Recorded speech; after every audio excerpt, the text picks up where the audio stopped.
très heureuse de vous proposer, j'allais dire vous présenter, mais vous proposer en fait cette interview que j'ai faite. Donc là, je vous enregistre ce court message vendredi 5 février. L'interview a eu lieu hier avec Pauline, hier donc le 4 février, incidemment le jour d'anniversaire de mon beau jumeau, et à 15 heures. Et je voulais vous la proposer, cette interview, parce que, voilà, je vous explique dans l'interview, avec elle, le contexte derrière l'interview, comment elle est venue à me parler seulement 24 heures après s'être éveillée, s'être réveillée un matin spontanément. C'est absolument incroyable comme témoignage. Je suis extrêmement heureuse d'avoir pu recueillir son témoignage et qu'elle m'ait fait confiance pour le partager. Cette belle mine. Par contre, vous allez avoir une frustration, et j'en suis désolée, mais j'y suis pour rien, et Pauline n'y est pour rien non plus, c'est que ça devait être comme ça. Donc sans doute que les chasers ont besoin d'apprendre à travailler sur leur patience, ou il y a un truc de toute façon, si ça a eu lieu comme ça, c'est que où on faisait l'interview hier, et le son n'était pas très bon, parce qu'il y avait un souci de connexion de son, est-ce que c'est du côté de Pauline, du mien, des deux, j'en sais rien, mais peu importe. Et du coup, ça veut dire que je l'avais à l'image sur écran sur Zoom, et je l'avais en audio sur mon téléphone. Mais alors du coup, ça veut dire qu'on l'entend de plus loin, malheureusement. Donc c'était où on le faisait dans des conditions imparfaites au niveau du son, mais on recueillait son témoignage tout de suite là, à chaud par rapport à ce qui s'était passé pour elle. Ou bien on attendait peut-être le lendemain, non je pouvais pas d'ailleurs aujourd'hui, donc ça allait repousser à 4-5 jours. Et ben, j'ai décidé qu'on le fasse quand même. Pauline était partante, elle était dispo, donc voilà. Vous allez avoir une frustration, je le regrette. J'aurais aimé qu'on l'ait dans de belles conditions au niveau du son. Je pense que c'est suffisant pour l'entendre. Forcément, on m'entend plus parce que je suis plus près de l'écran qui a enregistré le zoom.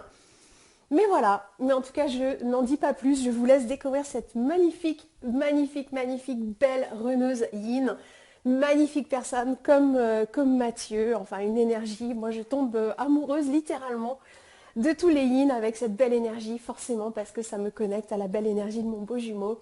Je vous laisse la découvrir et n'hésitez pas à partager et n'hésitez pas à partager avec elle aussi ce que son intervention vous aura permis de prendre conscience, que vous soyez chaser ou runner.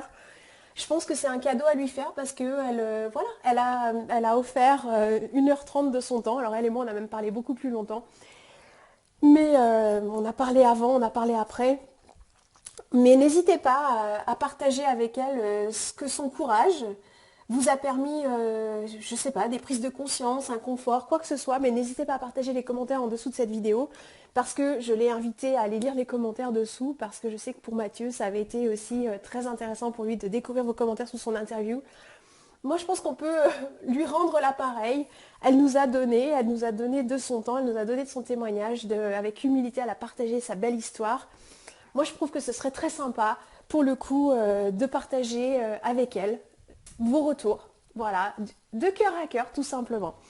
À très vite. Enfin, je vous laisse découvrir cette belle interview et cet réveil spontané, comme ça, un matin, absolument incroyable. À bientôt. Allez. Ça y est, ça enregistre, Pauline.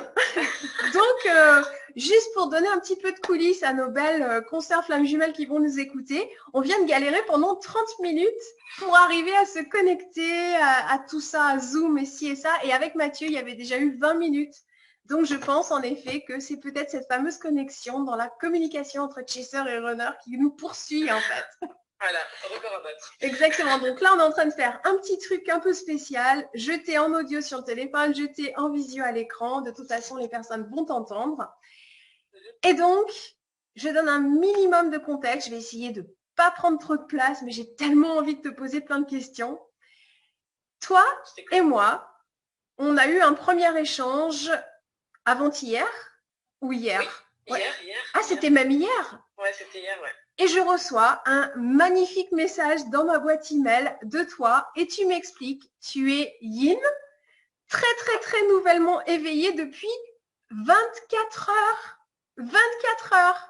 48. Alors maintenant, ça fait 48, mais du coup, quand tu m'as écrit hier, ça faisait que 24 heures la veille ou le jour ou le matin même, tu avais découvert en fait. La veille, ouais. La veille au matin, je me suis réveillée, ouais. Alors, maintenant, je me tais Et tu racontes-nous, mais s'il te plaît, Pauline, raconte-nous à quoi ça ressemble l'éveil d'un runner, s'il te plaît. Alors, à quoi ça ressemble? Franchement, c'est dur à expliquer, mais je pense que c'est le réveil. Hein. Je pense que c'est ça y est, je me réveille de 3-4 ans. Ah ouais, 4 ans de séparation. Pseudo-séparation, hein, parce qu'au final, le lien a toujours été là et on a toujours été là l'une pour l'autre. Donc, quelque part, oui, on a été séparés physiquement, mais on a toujours été. C'est un système un peu dément toutes les deux. Donc, ça veut dire quoi? Vous étiez en contact par téléphone, message et tout? Ouais. On a toujours été en contact, peu importe le contexte, peu importe nos situations mutuelles. On ne s'est jamais quitté, donc il y a eu des hauts débats et on est passé par toutes les phases. Mais effectivement, on a toujours conscience qu'on est femme jumelle, visiblement. Visiblement. Alors attends, excuse-moi, je suis désolée, elles vont me détester parce que je te coupe. Non, mais c'est juste, vous êtes un couple femme-femme et vous avez vécu une relation ensemble avant. Comment, pendant 4 ans, vous avez vécu une relation et vous vous êtes séparés. Et on s'est séparés. Donc, elle et moi, en fait, on s'est rencontrés au travail. Alors, parler d'un coup de foudre, ça fait un peu romancer, mais franchement, je pense que c'est vraiment la sensation qu'on a eue toutes les deux. Ça nous est un peu tombé comme ça dessus. Moi, j'ai toujours aimé les femmes, depuis toujours. Comme Mathieu en parlait d'ailleurs, interviewé, qui le sait depuis qu'il a 7 ans, 8 ans, je crois. Moi, c'est pareil. Hein. Au CP, je le savais déjà. Pourtant, j'avais 5 ans, j'étais pas sexuée, j'étais rien du tout. Mais pour autant, je savais que j'aimais les femmes. Et que je ne tomberais jamais amoureuse d'un garçon. Mais je ne suis jamais tombée amoureuse d'un garçon. Et j'ai pourtant bien essayé jusqu'à 20 ans. Et quand j'ai eu mon fils à 19 ans, je me suis réveillée moi toute seule déjà pour me rendre compte que en fait, mon bonheur, c'était d'être moi-même, complètement moi-même. Et à partir de là, voilà, j'ai annoncé mon homosexualité. Et donc voilà, donc c'est ma deuxième réelle histoire. Pardon, ma jumelle. Ma deuxième réelle histoire. Et voilà, donc c'est là que voilà, on s'est rencontrés au travail. Céline, elle était déjà consciente de son homosexualité ou pas? Céline, elle était mariée avec un homme depuis quelques mois et elle était en couple depuis 7 ans. Ok. Donc moi, j'avais 22 ans à l'époque. D'accord. Donc très très jeune et elle en avait 25. Ok. Voilà. D'accord. Donc de ce jour où on s'est rencontrés, il y a eu ce lien, il y a eu cette connexion, on ne s'est plus jamais quittés. Donc ça a été très très vite et très très fort. Et très très tôt. Et du coup, ça veut dire vous avez vécu cette histoire en parallèle ou elle a continué son histoire avec son conjoint?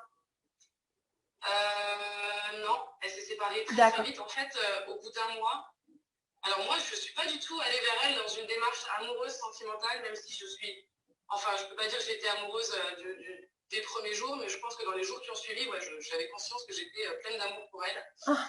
Pleine d'amour, c'est beau. Déjà, j'ai changé moi personnellement ma façon de faire les choses, mon rapport à l'argent, mon rapport à l'organisation un petit peu, parce qu'elle m'inspirait énormément. Donc en fait, je l'aimais déjà. Parce qu'elle était dans un autre modèle, enfin l'argent, la vie matérielle ne prenait pas la même place. Pourquoi quel est le lien, voilà, avec rien ça? À voir. En fait, c'est deux salles, deux ambiances. C'est-à-dire que moi, j'ai été éduquée à la très très cool, avec une grande liberté, avec beaucoup de... Voilà, je n'étais pas bridée, j'étais vraiment pas livrée à moi-même, mais un petit peu quand même. J'ai manqué d'éducation, j'ai manqué de règles, j'ai manqué de cadre. Et elle, par contre, a eu une éducation super stricte. Super stricte mais dans l'amour aussi, mais différemment. Moi, j'avais les câlins, j'avais les mots, mais j'avais pas les démonstrations, j'avais pas l'attention de ma mère, qui m'a aidée seule. Et elle, par contre, elle était très cadrée, donc tous ces codes-là, on les a toutes les deux en nous, quoi. C'est ce qui fait aussi nos grandes différences et qui a fait aussi qu'on s'est extrêmement complétés. En tout cas, on pensait pouvoir se compléter. Parce que moi, j'aimais ce côté qu'elle avait, très carré, très, très sécurisant. Et elle, je pense qu'elle aimait un peu ma folie et ma liberté. C'est typique. Voilà. Et du coup, donc, tu as dit que tu avais commencé à changer au niveau de ta vie matérielle. Comment ça s'est traduit? Ça s'est traduit que moi, j'étais quelqu'un qui dépensait beaucoup, qui vivait au jour le jour, qui ne me projetait pas. Pareil, j'avais énormément de peur. J'avais des mauvais codes, en fait, mais j'étais pas sûre de moi, je m'estimais pas. Donc, en fait, je faisais que des choses un peu tièdes, comme ça, un peu sans but, sans projet de construction, rien. Librement. Et par contre, elle était très dans la construction. Voilà, elle était en couple depuis 7 ans, elle avait une maison, elle était mariée. Enfin, tout était déjà bien rodé pour elle. Elle avait déjà son avenir tout tracé, quoi. Donc voilà. Chouette. Et alors, du coup, raconte. Et du coup, donc on apprend à se connaître, mais vraiment en relief, quoi. Parce que pour moi, elle ne sait rien de moi, donc je peux pas parler d'amour. Je n'ai pas l'impression qu'elle soit amoureuse de moi, mais pour autant, c'est elle qui entreprend tout. Hein. C'est elle qui me dragouille, alors que moi, pas du tout. Moi, je suis complètement paralysée, je suis complètement en admiration. Tu te sens pas à la hauteur, c'est pour ça que tu es paralysée ou c'est autre chose? Ah, mais je suis persuadée de ne pas être à la hauteur. Pour moi, je suis un bout en train, j'ai pas d'estime de moi, mais j'ai l'impression que je dégage une confiance en moi, en fait, comme ça, en prime abord, parce que je suis toujours dans l'humour, je suis toujours dans la déconne, je suis toujours joviale, gentille, avenante, etc. Et elle un peu moins, un peu plus dans le contrôle, et qui aime les gens aussi, quelque part, c'est ça aussi qui nous a réunis. Et voilà, je pense que c'est ça qui l'a attirée chez moi, mais en tout cas, pour moi, elle ne me connaissait qu'en relief, donc elle ne pouvait pas être amoureuse de moi. Moi, j'ai eu du mal à réaliser ça, je pense. Et je pense que c'est ce qui a d'ailleurs causé un peu notre perte, ou qui a causé la séparation. Ça nous a suivis tout le temps, quoi. Pendant les 4 années, tu dirais que c'est quand même resté si longtemps pour toi? Ouais, pour moi, quand notre histoire a commencé, c'était un peu un rêve, quoi, un conte de fées, mais pour moi, ça allait s'arrêter, parce qu'elle ne savait rien de moi. Dans le fond, j'ai l'impression que je suis devenue la personne qu'elle aurait voulu que je sois. Donc, si tu veux, je me suis mise à être économe, à faire attention. Ah, compris. Tu t'es adaptée pour représenter exactement l'image que tu pensais qu'elle attendait de toi, c'est ça? Ouais, mais je voulais être comme ça aussi. Tu vois, d'accord. C'est quelque chose qui m'inspirait, donc je trouvais ça super. Et puis voilà, puis il y avait mon enfant dans l'histoire qui avait 3 ans. Ah, exact. Donc ça aussi, ça a été, ça n'a pas été la cause, mais ça a été une difficulté quelque part pour nous, parce que quand on rencontre sa jumelle, bah, on déborde d'amour, on ne sait pas quoi en faire, on n'arrive pas à le gérer, quoi. Et du coup, moi, je ne savais pas le gérer du tout, mais je voulais du coup devenir une maman un peu plus stricte, un peu plus responsable, un peu plus cadrante, quoi. Et c'est ce qu'elle voulait que je sois aussi. Donc voilà, pendant 4 ans, ça a été beaucoup de disputes, parce que j'essayais tout à coup d'être très organisée, j'essayais d'être tout ce qu'elle voulait que je sois, mais le naturel revient au galop, et j'étais ce que j'étais, et je savais au fond de moi qu'à un moment, je ne pourrais plus, je sentais cette accumulation qui me causait des douleurs physiques, qui me fatiguait, je n'endormais plus, et tout ça, parce que je sentais ces attentes, et que moi, j'avais l'impression de l'accepter telle qu'elle était. Donc tout ça, voilà, ça nourrit un peu d'amertume, de colère, et pourtant, il y a toujours cet amour qui est là, et qui continue, je dirais même pas de grandir, parce qu'il a toujours été au summum de A à Z, quoi. Voilà, et du coup, donc, pour essayer, parce que du coup, donc en tout cas pour moi, c'est plus atypique comme histoire, dans le sens où la plupart des histoires que j'ai entendues jusqu'à présent, donc les personnes n'avaient pas eu vraiment de relation. C'est ouais, ce que j'ai vu. Ouais, enfin, de ce que j'ai lu, de ce que j'ai entendu, c'est plus courant comme ça, mais je sais qu'il y a une belle flamme jumelle qui a rejoint le kit d'accélérateur de complétude. Elle a eu une histoire avec le papa de son enfant pendant plusieurs années, donc j'ai appris grâce à elle que ça existait. Mais du coup, on peut l'appeler par son prénom, ta flamme? Ouais, Céline, hein, c'est ça? C'est ça. Voilà. Et Céline, du coup, ça veut dire que pendant votre relation, pendant les 4 années, tu sais que c'est le chaser et le runner. Tu me disais, c'était joli juste avant l'interview, tu me dis, moi, tu sais, je découvre tout ça, donc j'ai pas encore toute la terminologie et tout. Donc, mais du coup, donc, Céline qui serait donc dans le rôle, enfin, qui est dans le rôle du chaser, dans votre relation, ça se traduisait par beaucoup de forcing. Comment ça se traduit quand c'est dans une relation? Elle met beaucoup de pression? Comment ça se passait, en fait? Bah, disons que, ouais, elle met beaucoup de pression, mais en bienveillance. En fait, c'est comme si elle savait ce qui était bon pour moi, parce qu'en plus, elle m'élève sur tous les plans. Ce qui signifie qu'en fait, j'ai passé mon permis de conduire en un rien de temps, j'ai arrêté mon travail pour faire une formation, je me suis vraiment... elle m'a grandi quelque part aussi, quoi. Elle m'a montré, enfin, elle a essayé de me faire intégrer que je valais plus que ce que je pensais. Mais je ne l'ai jamais... En fait, à aucun moment, j'ai cru ça, quoi. Je ne sais pas si je suis claire, mais en gros... Ouais, en fait, tu croyais à travers ses yeux à elle, mais tu t'es jamais approprié cette image pour toi-même, en fait. Non, clairement pas, non. Ouais. Non. C'était... je voulais être ce qu'elle voulait que je sois, quoi, mais je sentais que c'était bon pour moi, donc c'était pas une pression comme on pourrait... C'était pas négatif, quoi. Tout ça, c'était positif. Elle me tirait vers le haut, et puis moi, pareil, je me tirais vers le haut. Hein. C'était vraiment... tout était bienveillant. Quoi. Tu lui en voulais pas? Non, je lui en voulais pas. J'ai fini par lui en vouloir de ne pas me comprendre et de pas de chercher à me changer. à me rendre, comme je te disais, organisée, sérieuse, responsable, etc. Et voilà, j'arrivais pas, j'avais pas les armes pour ça, parce que j'ai pas intégré ces codes-là de l'enfance ni de l'adolescence. J'ai toujours été très très libre et très à l'arrache, quoi. Hein. Donc en fait, c'est joli ce que tu dis. Enfin, moi, je trouve que c'est beau. Tu en voyais les bienfaits de ce que Céline pouvait t'apporter dans ta construction, dans quelque chose de plus cadrant, cadré et tout ça. Donc tu en voyais les bienfaits, mais entre guillemets, hein, parce que on jette pas du tout la pierre à Céline, parce que alors nous, en tant que chasseurs, voilà, on a tout fait, beaucoup, pas comme il faut. Mais du coup, pour que ça soit idéal, il aurait fallu, entre guillemets, je dis bien, qu'elle prenne en compte ta ta vraie façon de fonctionner à la base, tout en amenant ses plus pour te faire grandir. En fait, il aurait peut-être fallu trouver la danse, la juste danse, pour que ce soit. Ouais, c'était ça. Donc, dans votre relation, c'est comme ça que ça s'est traduit. Le chaser et le runner, c'est que, ok, d'accord. Okay. Ouais, complètement. Ouais. On connaissait déjà un peu nos places et on avait conscience qu'il fallait qu'on s'équilibre parce qu'elle aimait mes défauts et j'aimais les siens et que quelque part, on ne s'était pas trouvé pour rien. Donc, c'était vraiment de se mettre au même niveau et d'essayer d'être tolérante.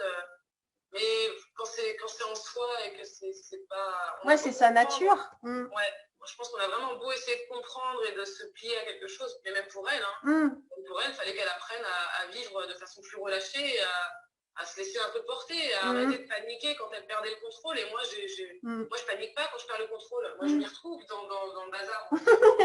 Et non, mais c'est vrai ce que je te dis, c'est vraiment comme ça que je le ressens.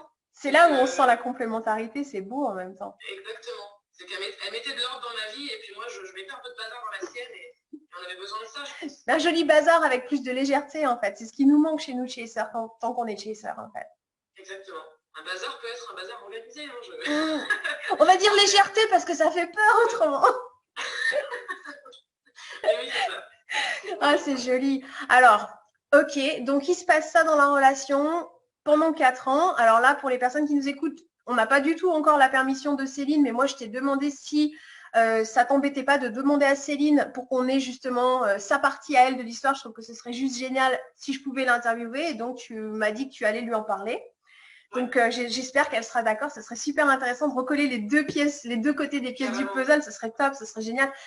Quelque part, j'aurais presque dû vous proposer qu'on le fasse en même temps, mais si ça s'est fait comme ça, c'est que ça devait être comme ça. On va te donner beaucoup, beaucoup de place à toi, belle runneuse que tu es. Et alors, comment la relation est arrivée à une fin? Qui prend la décision au bout de 4 années d'une relation ensemble? Comment ça s'est passé? C'est une grande fatigue, en fait. On est toutes les deux épuisées de se disputer parce qu'au final...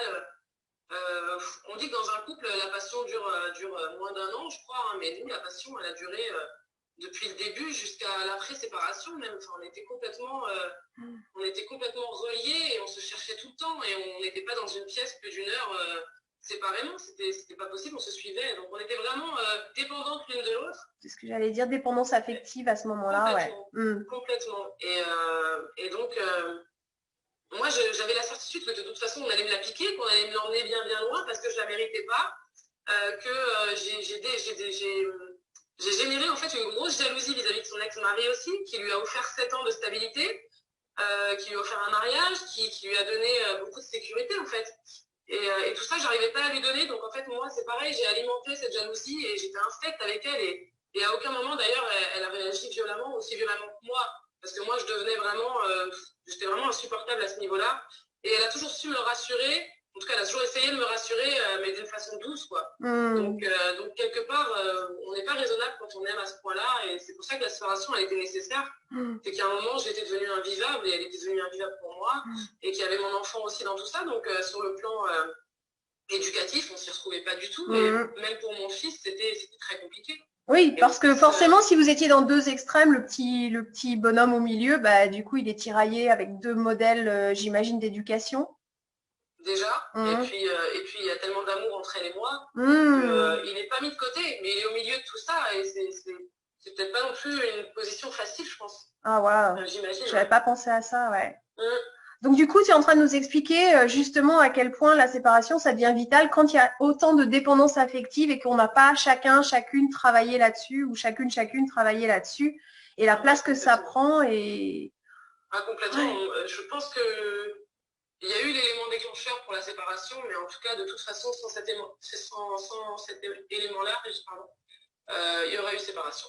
Il y aurait eu séparation parce que j'étais épuisée, parce que je commençais à avoir je commençais à me sentir mal, j'avais mal au corps, physiquement j'étais épuisée, je dormais plus, enfin, c'était menti, je savais que j'étais en train de la perdre et je me bouffais la vie pour ça, enfin, clairement, je me sentais crevée, quoi. Donc la peur de la perdre et puis au final, du coup, des comportements qui font que vous vous perdez, au final. Avec on cause, hein, on voit sa perte quand on a un comportement comme ça et je pense que, ouais, voilà, ça a été nécessaire pour nous, ouais. Et tu dis, il y a eu un élément déclencheur qui vous a amené à la séparation, du coup?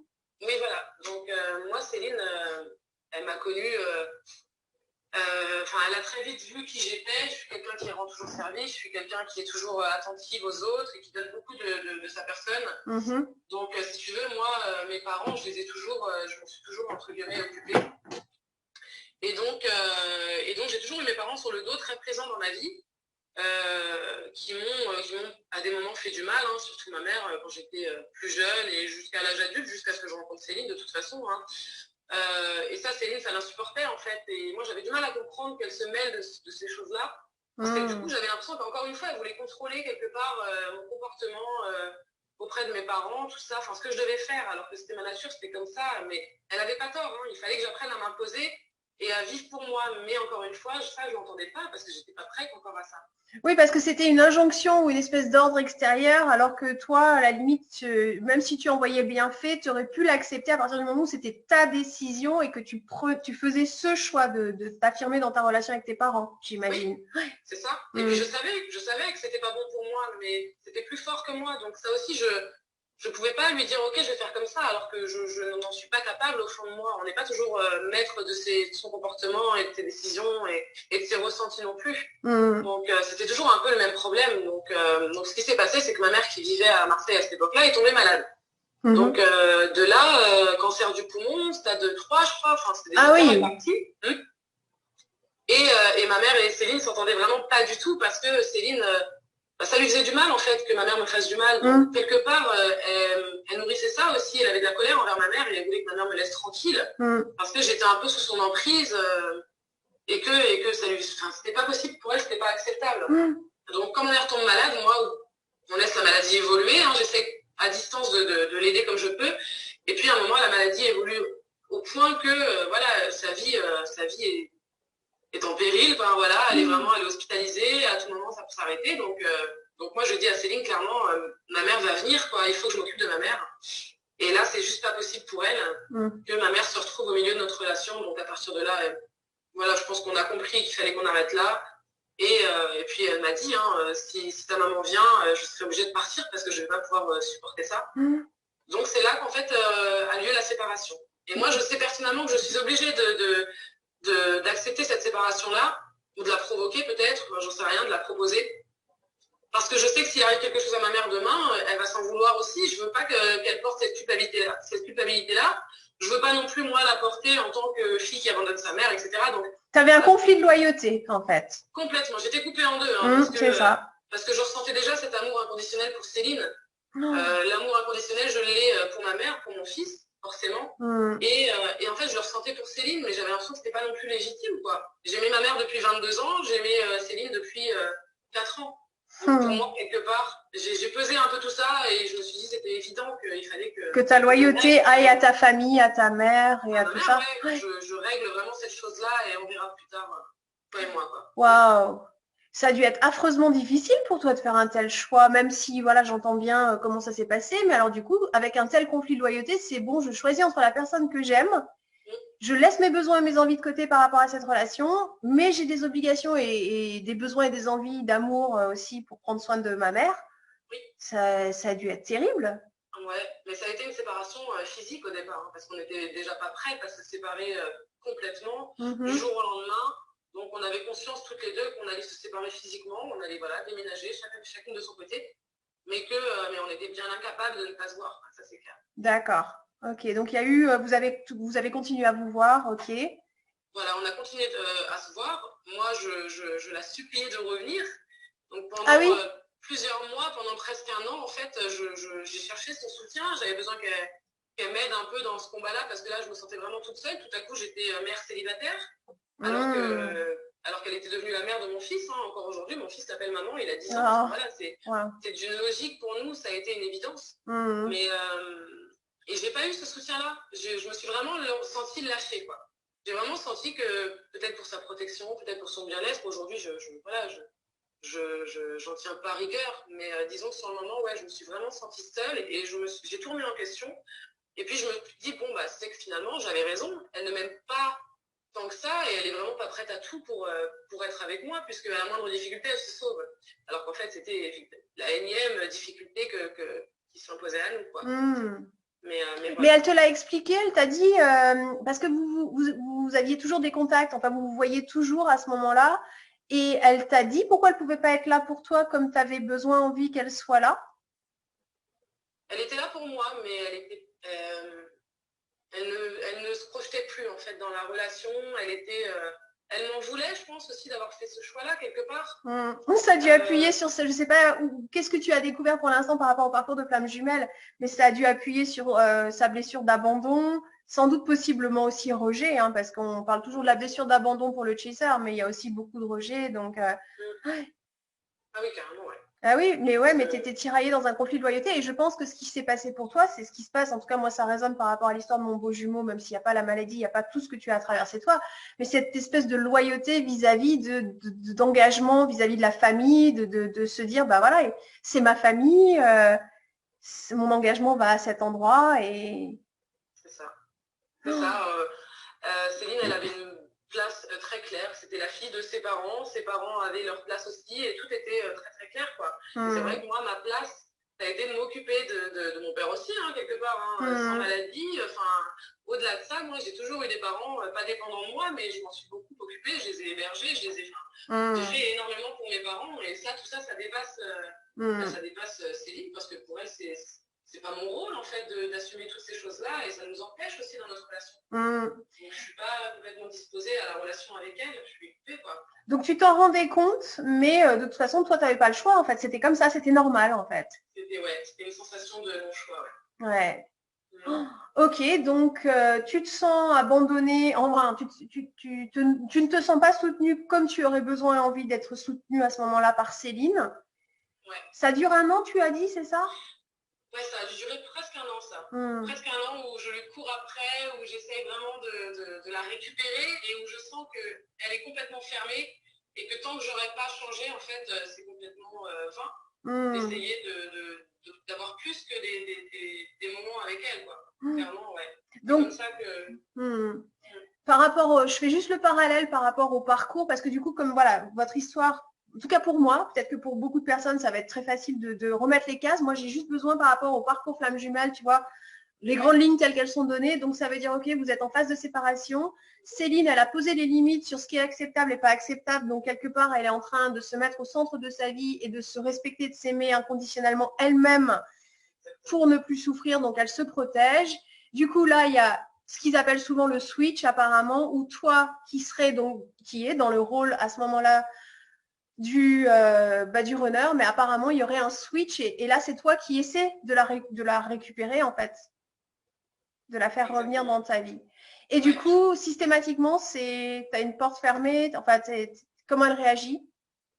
Elle réagit elle-même, je sens qu'elle m'aime, je sens qu'elle essaye de démarrer d'autres choses à côté pour peut-être sortir des relations de pansement, peut-être qu'elle essaie de se penser comme elle peut, et moi pareil, hein.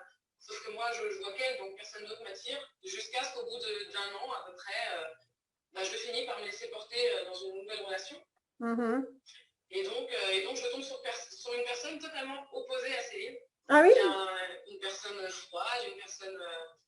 Mais avec cette autorité quand même, en fait, quand on en parle, je me rends compte que c'est quelqu'un de très dans le contrôle. Mais j'attends rien en fait. Je suis persuadée que cette personne-là, je vais jamais l'aimer parce qu'elle est tout ce que je déteste finalement. T'en es consciente à ce moment-là? Ouais, justement, c'est pour ça que j'y vais. Ah oui, c'est sécurisé.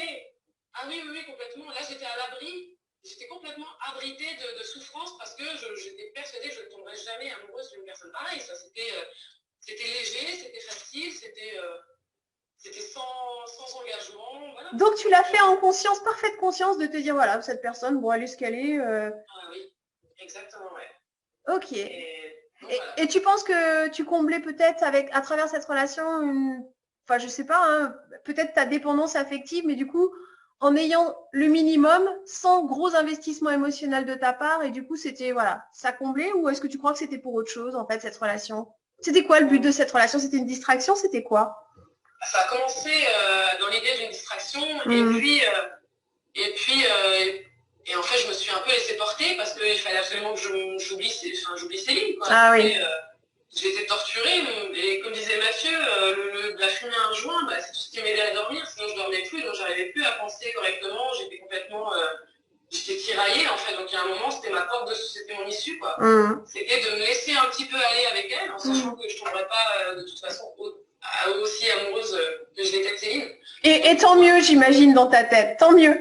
Surtout pas revivre la douleur de la peur de perdre et tout. D'accord. Et vous étiez toujours en contact avec Céline à ce moment-là, pendant que tu étais dans cette relation? D'accord. Je pense qu'on n'a jamais coupé les contacts. Hein. Si on a coupé les contacts, c'était peut-être 1 mois, 2 mois maximum. Mais dans ces 8 années-là, on n'a jamais vraiment coupé. Et quand tu étais dans cette relation, Céline, elle te posait des questions. Toi, tu avais envie de lui parler de ce qui se passait dans cette relation. À quel point vous partagiez des choses, en fait, vraiment de votre intimité, sur les émotions que tu ressentais, tout ça? On partageait tout. Ah, ok. Ah, c'est intéressant. Tout. Donc, quand elle avait une nouvelle relation, elle m'en parlait. Et c'était douloureux, mais du coup, plus je commençais à souffrir de savoir qu'elle avançait, entre gros guillemets, du coup, plus je me laissais un peu aller aussi dans la relation. Ah, comme si elle te donnait la permission, entre guillemets. Ouais, en fait, elle essayait de s'en sortir comme elle pouvait, quoi. Et moi, c'était pareil. Étant donné qu'on savait qu'on ne pourrait pas, c'était pas le moment pour nous de retenter quoi que ce soit. Ouais, je pense qu'en fait, on s'est assez. Là, on s'est suivi. On s'est suivi sur le fait qu'on avait un peu le cœur brisé et qu'il fallait qu'on aille se réparer à côté, quoi. Donc, ce qui est pas bon non plus, parce que du coup, moi, je suis devenue pas malhonnête, mais en fait, je commençais à m'attacher à cette nouvelle personne. Ah oui. Mais ouais, j'ai commencé à m'attacher à elle parce qu'elle s'est impliquée en fait dans mon combat pour aider ma mère et tout ça. Ah, donc elle a fait ce que tu attendais de Céline. Exactement. Et en fait, du coup, je pense qu'à ce moment-là, moi, j'ai ressenti une reconnaissance sans limite. Et je pense que c'est là que je me suis laissée aller. Et c'est aussi là, ce moment-là, où cette personne, justement, s'est laissée aller. Et a arrêté d'être une personne superficielle, légère. Ah oui. Ce que je détestais, en fait, elle m'a ouvert son cœur, elle a appris la tendresse, elle a appris l'amour, et du coup, ça m'a amadoué aussi un petit peu, quelque part. Enfin, amadoué, c'est pas bien de dire ça. Oui, ça t'a ramolli. Ça m'a ramolli. Et de là, ouais, j'en ai voulu à Céline parce que j'aurais aimé que ça soit elle, j'aurais trouvé évident que c'était à elle d'être à côté de moi. Et là, je me rends compte, je me dis, ah bah non, en fait, c'est une autre personne qui me connaît à peine, qui est là et qui subit toutes ces choses avec moi et qui me porte et qui me soutient avec une force sans limite. Donc là, c'est une cassure en fait. Hein. C'est pas la séparation, on est déjà quelque part séparés, mais là, vraiment, c'est la cassure. Et il n'y a plus vraiment d'ambiguïté parce que pendant quelques mois comme ça, où cette nouvelle personne me soutient, je me sens encore pas fidèle à cette personne-là parce que j'aime encore Céline et que je vois Céline. Il se passe ou pas des choses, c'est vraiment très flou dans nos têtes, quoi. Céline ne savait pas pour le parcours de flamme jumelle à ce moment-là non plus? Si, je pense que autant dans la spiritualité, j'ai toujours été éveillée parce que ça m'a toujours intéressé ces choses-là, et Céline pas du tout. Donc, je pense que à partir de là, elle s'est déclenchée, quoi. Et là, elle a essayé de me récupérer. Quand elle a compris que je me détachais d'elle, là, elle a lâché les chevaux et elle est revenue. Donc elle a compris, elle a ressenti que tu te laissais aller dans cette relation et c'est là où elle est revenue alors. Voilà. Et quand nos rapports ont commencé à se limiter un petit peu, que cette nouvelle personne avec qui j'étais avait tout à fait conscience du lien que j'avais avec Céline. D'accord. Donc je pense que tout ça, ça développe aussi une certaine jalousie. Ça amène des mauvaises choses dans la relation. Même moi, j'étais complètement coupée en deux. Céline, c'était l'amour de ma vie, et elle, c'était une histoire qu'il fallait que je vive aussi. Donc, et pour Céline, je pense que ça a été douloureux aussi. Donc là, elle s'est réveillée, là, elle m'a supplié de revenir. Là, pendant 1 an, voilà, l'année qui a suivi, c'est Céline, par contre, qui, elle... Ah oui, vous avez switché en fait. C'est ça. C'est pour ça que j'ai du mal à savoir. Oui, ma position dans le processus des flammes jumelles. Ouais. Est-ce que en fait, à un moment donné, il y a eu la rupture et est-ce que c'est pour ça que peut-être c'est terminé et que la séparation est définitive? J'en sais absolument rien. J'en suis encore. En fait, la théorie, entre guillemets, parce que de toute façon, c'est ce que j'ai dit dans une de mes vidéos récentes, il n'y a pas de manuel d'utilisateur du parcours flamme jumelle édité par la source, signé, tamponné, certifié. Donc, à partir de là, tout le reste, c'est des interprétations de personnes qui ont certes pris beaucoup de connaissances, qui ont interviewé des gens, qui ont travaillé avec des gens et qui ont tiré des conclusions. Mais apparemment, pour identifier, donc, est-ce que chaser, runner, yin, yang, c'est au début du parcours, en fait. C'est au début de l'histoire, dans quelle polarité sont chacune les flammes jumelles, en fait.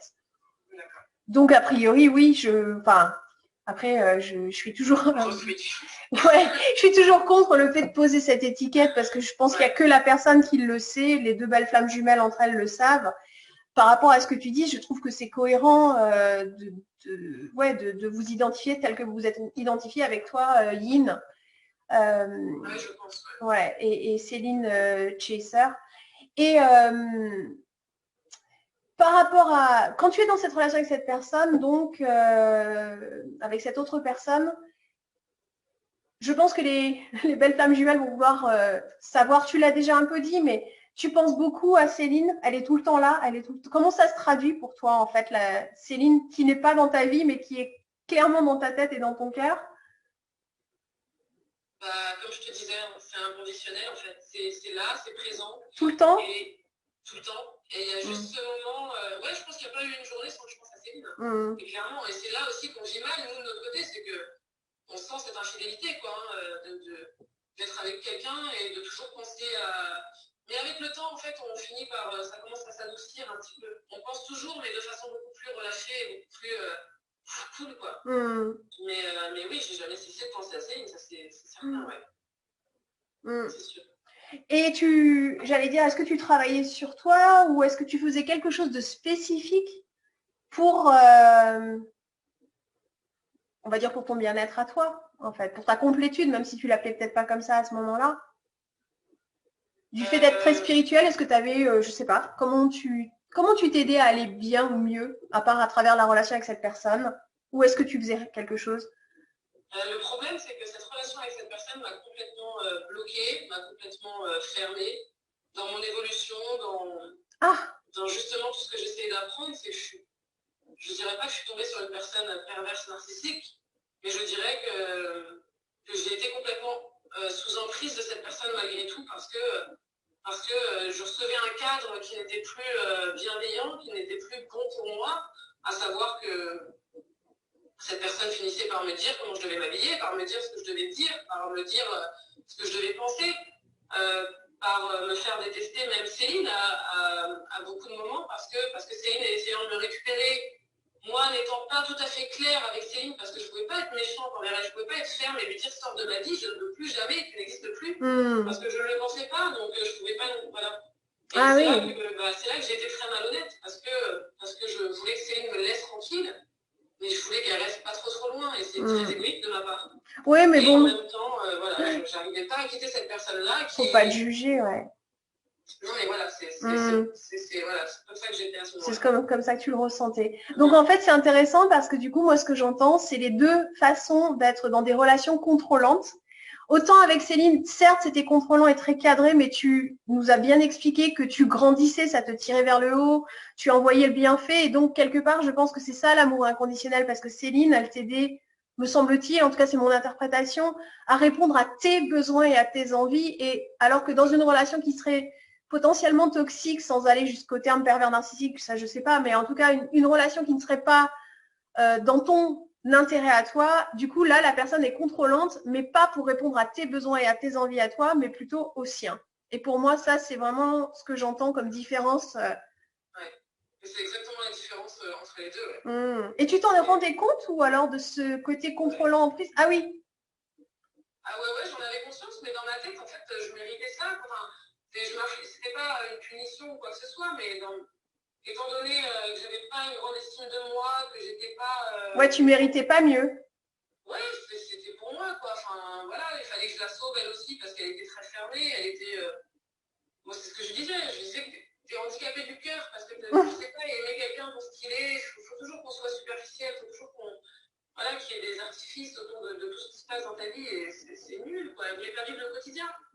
Et avec Céline, voilà, on aimait le quotidien, on aimait rien faire, mais on aimait juste être toutes les deux. Et avec cette nouvelle personne, non, il fallait toujours qu'on bouge, il fallait toujours qu'on... Tout à l'extérieur. Ouais, tout à l'extérieur, exactement. Ah, waouh. Ouais. Et la suite? Et la suite, c'est qu'avec le temps, je vois Céline qui commence à trouver son bien-être dans la solitude, qui ne cherche plus à se penser par les autres, qui commence à s'intéresser à la spiritualité, aux cartes, enfin tout ce qui...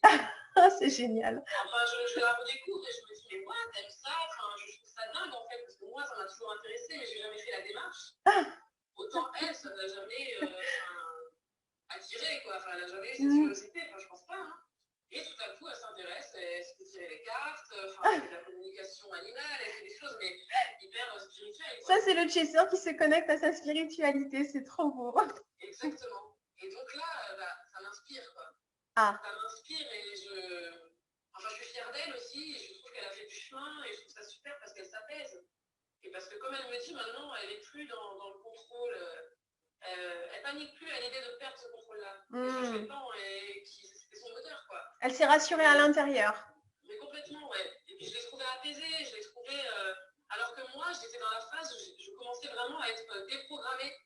Tous mes sens se déprogrammaient d'elle, en fait. C'est-à-dire que j'avais plus... parce que jusqu'à ce moment-là, sa peau me manquait, son visage me manquait, sa voix, j'entendais tout qui résonnait, j'étais encore capable de tout ressentir, quoi. Ouais. Et j'avais ce manque-là qui était immense.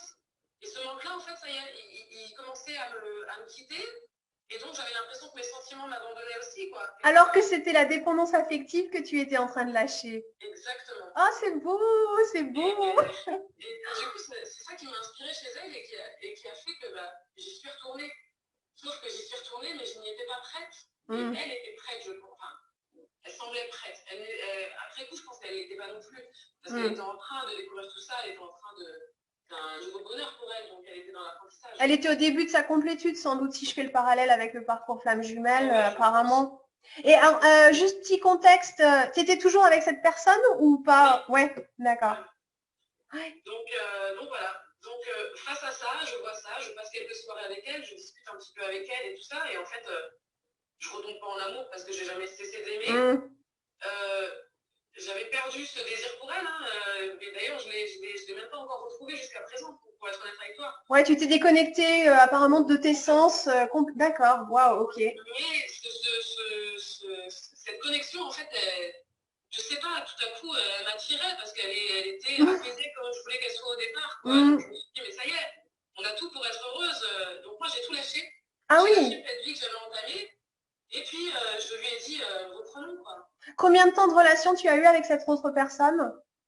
3 ans. Ah oui, longue relation, ok. 2 ans et demi, 3 ans, ouais.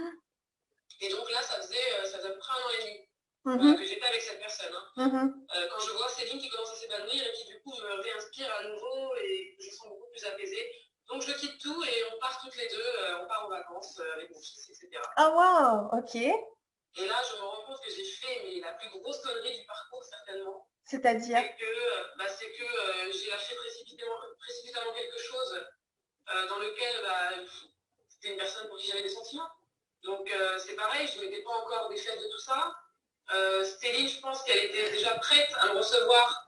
Et du coup, elle avait des attentes. Et moi, je n'étais pas encore revenue dans mes sentiments envers Céline, en fait. Tout a été trop vite, en fait. Tout a été trop vite. Et du coup, je te dirais qu'au bout de 3-4 jours, Céline m'a dit retourne à ta vie, en fait. Éloigne-toi de moi parce qu'en fait, t'es pas prête, t'arrives pas à m'embrasser, t'arrives pas à me toucher, t'arrives pas à me regarder, t'es juste une bonne copine. Et effectivement, moi, j'étais vraiment à l'étape où je voulais refaire connaissance avec elle, où je voulais vraiment prendre mon temps. Et qu'en même temps, j'étais tiraillée par la personne avec qui... Ouais, en fait, tu n'avais pas fini de classer ta vie et du coup, tu te projetais dans un truc, mais tu n'étais pas en effet prête. D'accord, compris. Donc, grosse erreur, quoi. Au final, ça a fait beaucoup de mal aussi à Céline. Et puis, je m'en suis fait aussi.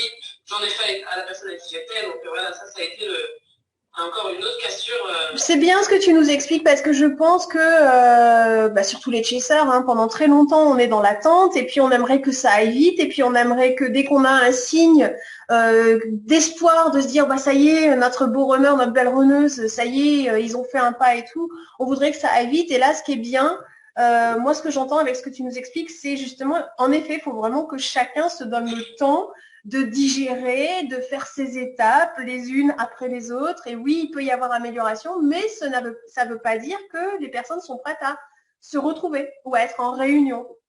Exactement. Exactement. Alors, comment tu as vécu, est-ce que tu as vécu le rejet par rapport à Céline ou tu étais d'accord avec elle? Comment tu as accueilli en fait au bout de 3-4 jours ce qu'elle t'a dit? J'étais d'accord avec elle. J'étais d'accord avec elle et j'avais des attentes moi aussi et je pensais que mes blocages s'envoleraient en fait. Et que pour moi, j'ai eu le sentiment de rentrer à la maison quand je l'ai retrouvée et que j'ai tout quitté pour revenir avec elle. J'ai vraiment eu l'impression que tout allait repartir comme en 40, mais avec beaucoup plus de patience et d'apaisement. Et alors qu'en fait, pas du tout, parce que du coup, on s'est mis une pression, il fallait qu'on excelle. Mais tu l'as dit, hein, tu l'as dit toi-même, je pense que le problème, c'est qu'il y avait des attentes du côté de Céline et il y avait des attentes de ton côté, alors que quand on est réellement dans notre complétude, il n'y a plus d'attente en fait. Et je pense qu'il est là le secret, à mon avis, hein, à mon humble avis. Ouais, je pense, ouais. Parce qu'elle disait ne plus avoir d'attente, mais je pense qu'il y en avait quand même. Le travail n'était pas encore, c'est pour ça que je te dis que je pense qu'elle n'était pas complètement prête non plus à me recevoir et que je suis arrivée comme ça sur un cheveu sur la soupe et que j'ai un peu tout saccagé son... Mais c'est bien parce qu'on a besoin que vous reveniez à ce moment-là pour nous montrer encore tout le boulot qu'il nous reste à faire. Certainement, oui, si tu me dis, mais... En tout cas, c'est ce que dit le parcours et moi, par expérience, je pense que c'est complètement juste en fait. Et là, moi, j'interprète vraiment ça par rapport à ce que tu nous racontes. Ouais. Et alors du coup, il se passe quoi après? Alors du coup, les vacances interrompues, en tout cas, chacune retourne dans sa vie. Comment ça se passe? Exactement. Chacun retourne à sa vie. La personne avec qui j'étais me recontacte et est prête à me réaccueillir et j'en ai pas vraiment envie, mais en même temps, bon bah voilà, j'y retourne. Je peux pas t'expliquer pourquoi, j'y retourne. Tu penses que c'est toujours dans la même dynamique de vouloir te distraire et oublier Céline? Oui, ouais. Je sens une jalousie très mal placée vis-à-vis de Céline et je sens de la haine envers Céline. Ah oui. Et qui pour moi est un peu insupportable parce que tout ce que m'a fait Céline, j'ai jamais ressenti une once de haine et je pense que même moi, je ne lui ai jamais inspiré la haine à Céline en fait. Mais oui, clairement, elle me pousse, elle répond au message à ma place, elle me dit de dire ça à Céline. Je suis extrêmement froide avec Céline et je deviens conne avec elle. Ah ouais. C'est clairement ça. Et je le fais pour elle, je le fais pour la rassurer, je le fais parce qu'en fait, je me dis que ma relation avec Céline, elle est terminée, qu'il faut que je passe à autre chose aussi. Enfin, dans ma tête, c'est... Ah oui, donc ta façon de te projeter dans... Voilà. J'essaie, en fait, je me dis, voilà, là, à un moment, bah, voilà, ça va lui montrer qu'on a un point de non-retour. Je veux qu'elle passe à autre chose, je veux qu'elle soit heureuse, et puis moi aussi, il va falloir que je sois heureuse, même si, au fond, moi, je sais que je vais pas rester avec cette personne-là, que c'est un petit combat qui m'est demandé parce qu'il faut que j'apprenne à m'imposer, qu'il faut que j'apprenne à m'appartenir aussi. T'avais cette conscience? Dès le début. Ouais. Dès que je suis tombée amoureuse d'elle, j'ai toujours décortiqué, j'ai toujours cherché à comprendre et je suis persuadée qu'il n'y a pas de hasard dans la vie et que elle, ça serait mon petit combat, quoi. Hein, mais ça l'a été, clairement, ouais. Ça l'a été, ouais. Et alors, ça dure combien de temps, cette reprise de relation avec cette personne, cette autre personne? Eh ben, ça dure 1 an et demi de plus, quoi. Et là, t'es comment par rapport à Céline? Alors, est-ce que vous êtes toujours en contact? Est-ce qu'elle est toujours autant dans ta tête? Comment tu es, toi? Ouais, Céline, je pensais vraiment qu'à un moment, j'étais vraiment passée à autre chose. Je pense que pendant 6 mois, j'ai toujours pensé à elle parce que j'ai toujours la conviction que je ne vivrai jamais un truc aussi fort et des fois je me dis tant mieux parce que c'est beaucoup trop fort, ingérable. Mais ouais, c'est Céline quoi, c'est comme ça, et il n'y en a qu'une, il y en aura. On ne pourrait pas supporter qu'il y en ait deux de toute façon. C'est comme ça, je ne sais pas comment t'expliquer, c'est évident quoi, c'est Céline quoi. Ouais. Et vous étiez toujours en contact toutes les deux à ce moment-là? Vous avez gardé le contact après les vacances, après cette situation?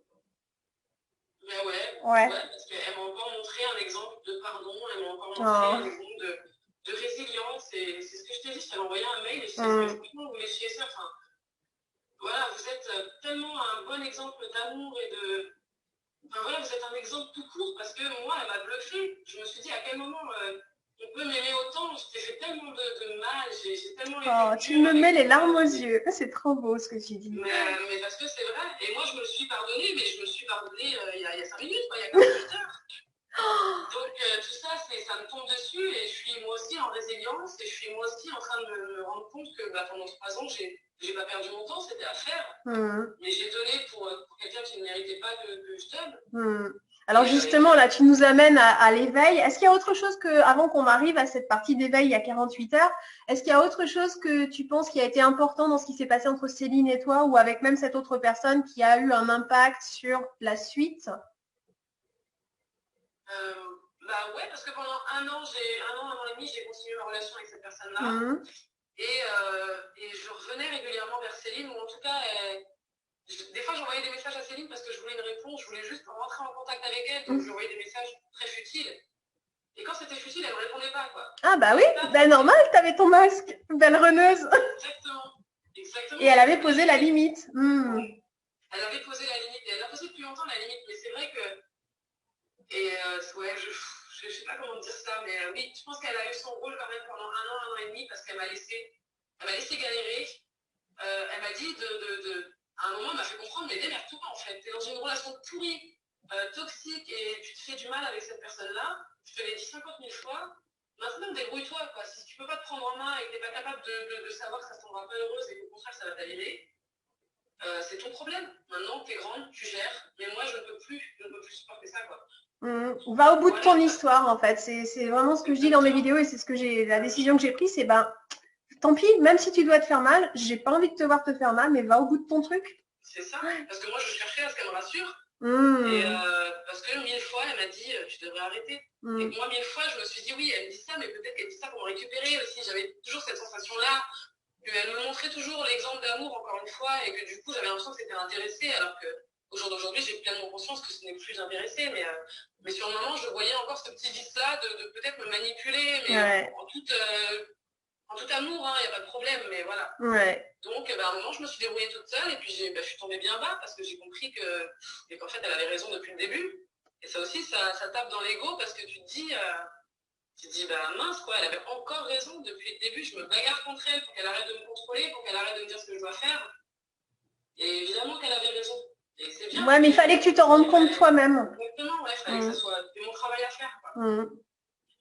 Voilà, donc ça a été très important aussi de recevoir des messages de sa part qui étaient toujours bienveillants à mon égard et qu'elle espérait que j'aille bien et peu importe où j'en étais et que voilà, quoi. Et c'est d'ailleurs elle qui m'a parlé des flammes jumelles pendant le confinement, au tout début du confinement. Ok. On parlait plus, rien, et puis voilà.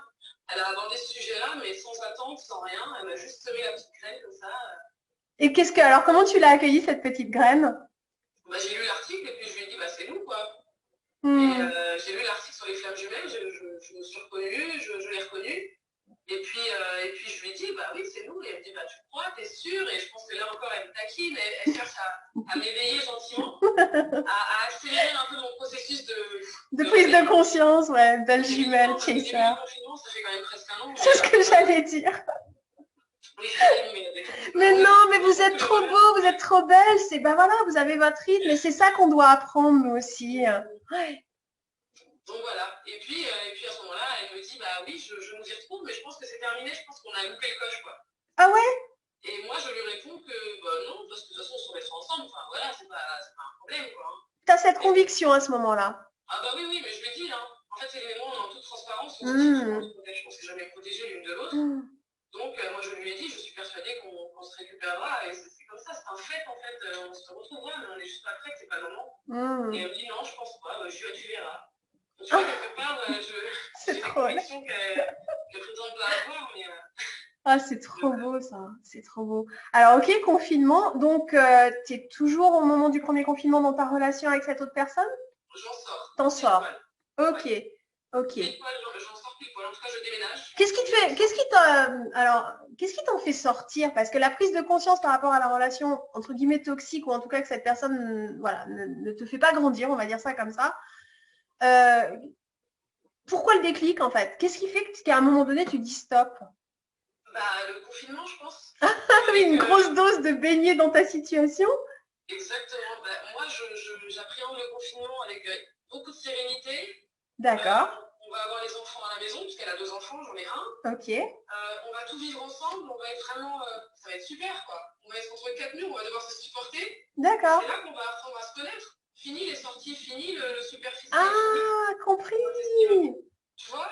Ah ouais. Et du coup, pendant 2 semaines, mais c'est l'Eldorado, c'est génial. Elle est aux anges, etc.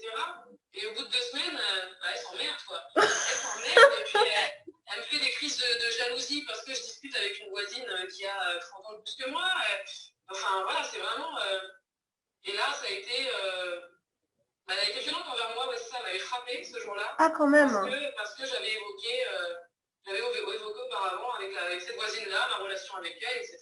J'avais juste abordé notre vie sans rentrer dans quoi que ce soit de privé, mais voilà, c'était trop pour elle. Et voilà. Donc à ce moment-là, je me suis pris un coup et je me suis dit, bah, c'est terminé. Donc je suis partie.